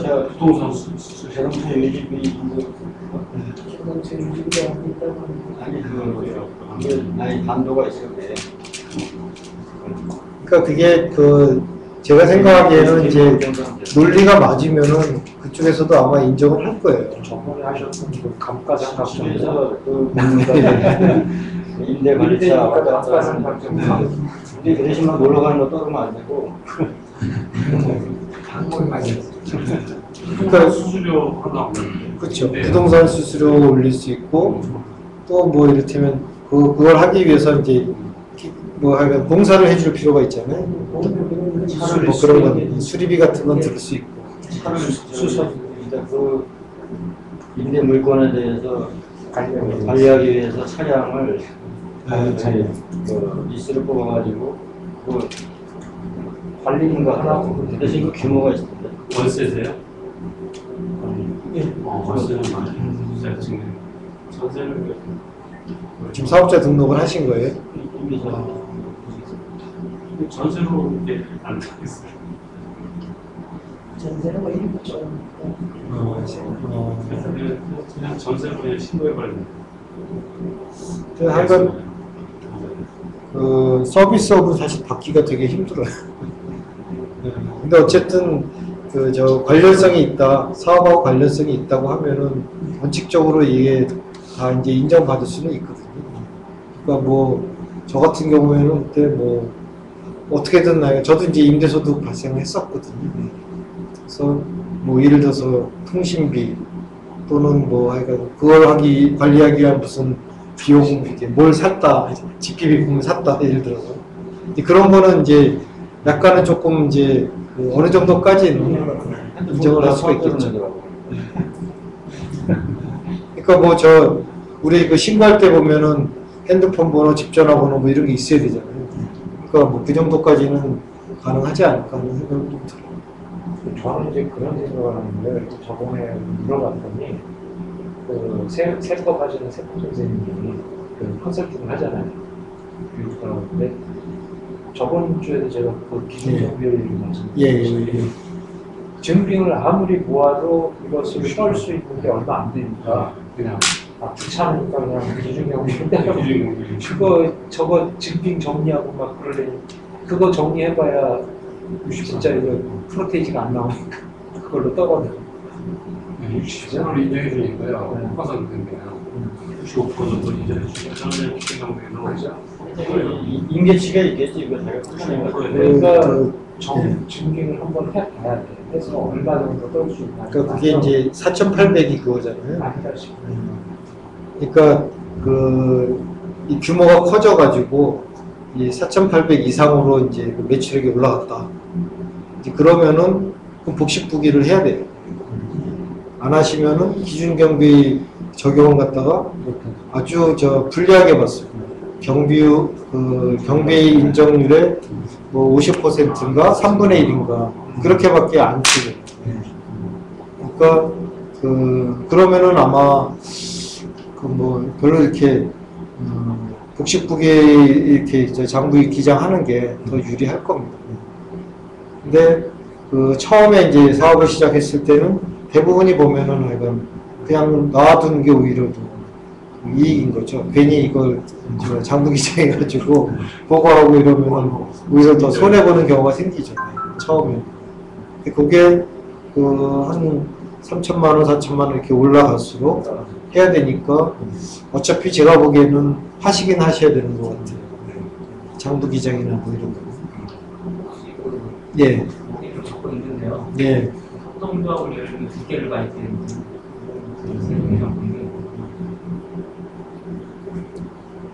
뭐 세금하고 상관이 뭐가 있겠습니까?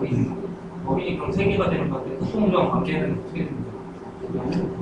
가족개인 상태가 조합은 상관없어요. 그 조합원도 저 주주랑 똑같습니다. 여러 개 그 출자를 하는 거에 대한 이제 배당을 받으니까 거기에 대한 소득은 이제 지급해야 되는 거죠. 그리고 주식회사랑 마찬가지로 주식회사도 이제 내가 뭐 하여간 뭔가 일을 하잖아요. 그러면 인건비를 받잖아요. 그 인건비 받을 때 그것도 이제 개인으로 보면은 근로소득이잖아요. 그러니까 근로소득에 대한 세금은 내듯이 다른 소득하고. 이를테면은 저 조합에서 뭔가 하는 사업에 아까 뭐 말씀하신 대로 컨설팅을 내가 받았다. 그리고 거기에 대해서 뭐 이제 소득이 발생했다. 그러면 그것도 이제 세금을 내야 됩니다. 그건 개인 소득이죠. 조합 그거는. 그러니까 법인으로 이렇게 되면은 일단은 관리가 가능하잖아요. 관리가 가능하는 이유가 자꾸 의무가 있거든요. 뭐 누구한테 돈을 주면서 그 지급조서나 이런 거를 원천징수해서 납부해야 될 의무가 있어요. 또 지금 복식부기로 해서 뭔가 그 신고를 해야 되는 의무도 발생하고. 그러니까 그게 제도예요, 그냥 시스템. 그러니까 거기에서 걸리지 않으면은 뭐 이제 뭐 신고를 안 해도 되는데 거기에서 걸리면은 세금은 다 내야 돼요. 약간 가능하면은 저기죠. 화요일 괜찮으시죠? 수요일보다는. 앞으로 확률 예. 가능성이죠. 아니 근데 저는 또 괜찮으시.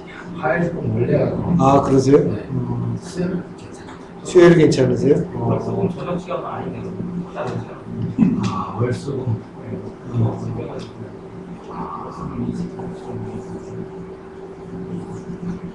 그다음에 금융종합과세 같은 경우에는 지금 뭐 즉시연금이나 이런 게 지금 한참 뭐 된다고 하는 걸 보니까 상당히 영향을 줄 것 같아요.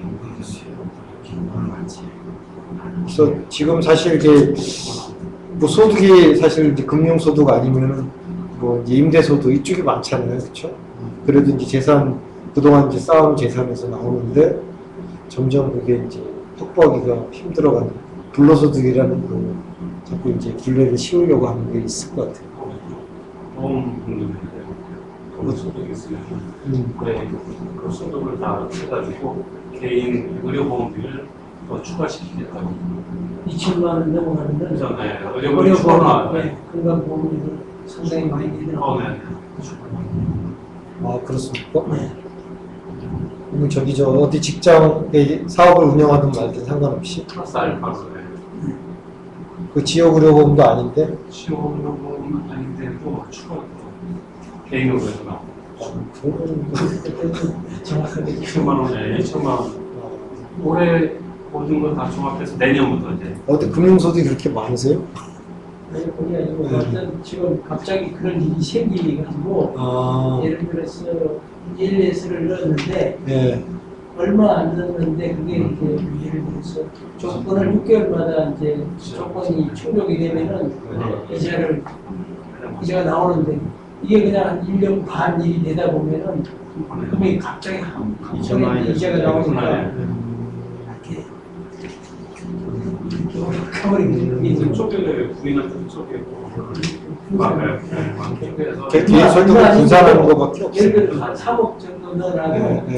그게 그냥 2천만 원씩 돼버립니다. 한꺼번에서 소분의 이자가 다 나오기 때문에 상품에 따라서 이제 그러겠네. 10% 나오면 없죠 30만 원. 쪼개는 방법밖에 없고. 그래서 그런 게 적금인가 뭔가 이렇게 나오게 그런 것들하고는 매월 이렇게 가져가는 걸로 쪼개더라고요. 보험료도 저번에 연말에 기준거래사 갔더니 거기서 보험 와가지고 얘기를 하는데 비행기 똑같은 얘기합니다. 그러니까 한 번에 이 보험금이 이렇게 쌓이면 세금 왕창 두들겨 맞으니까 그 보험금이 새로 나왔어요. 원리 이자 그렇게 안 하는 거. 얘랑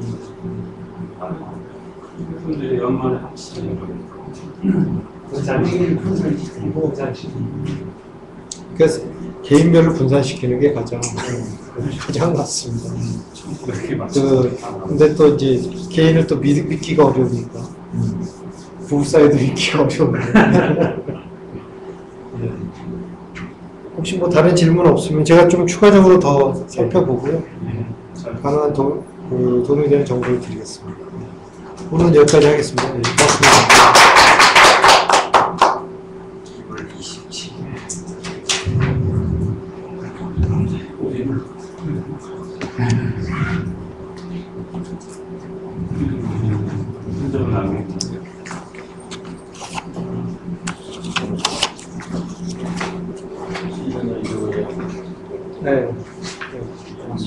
무궁무궁한 시간을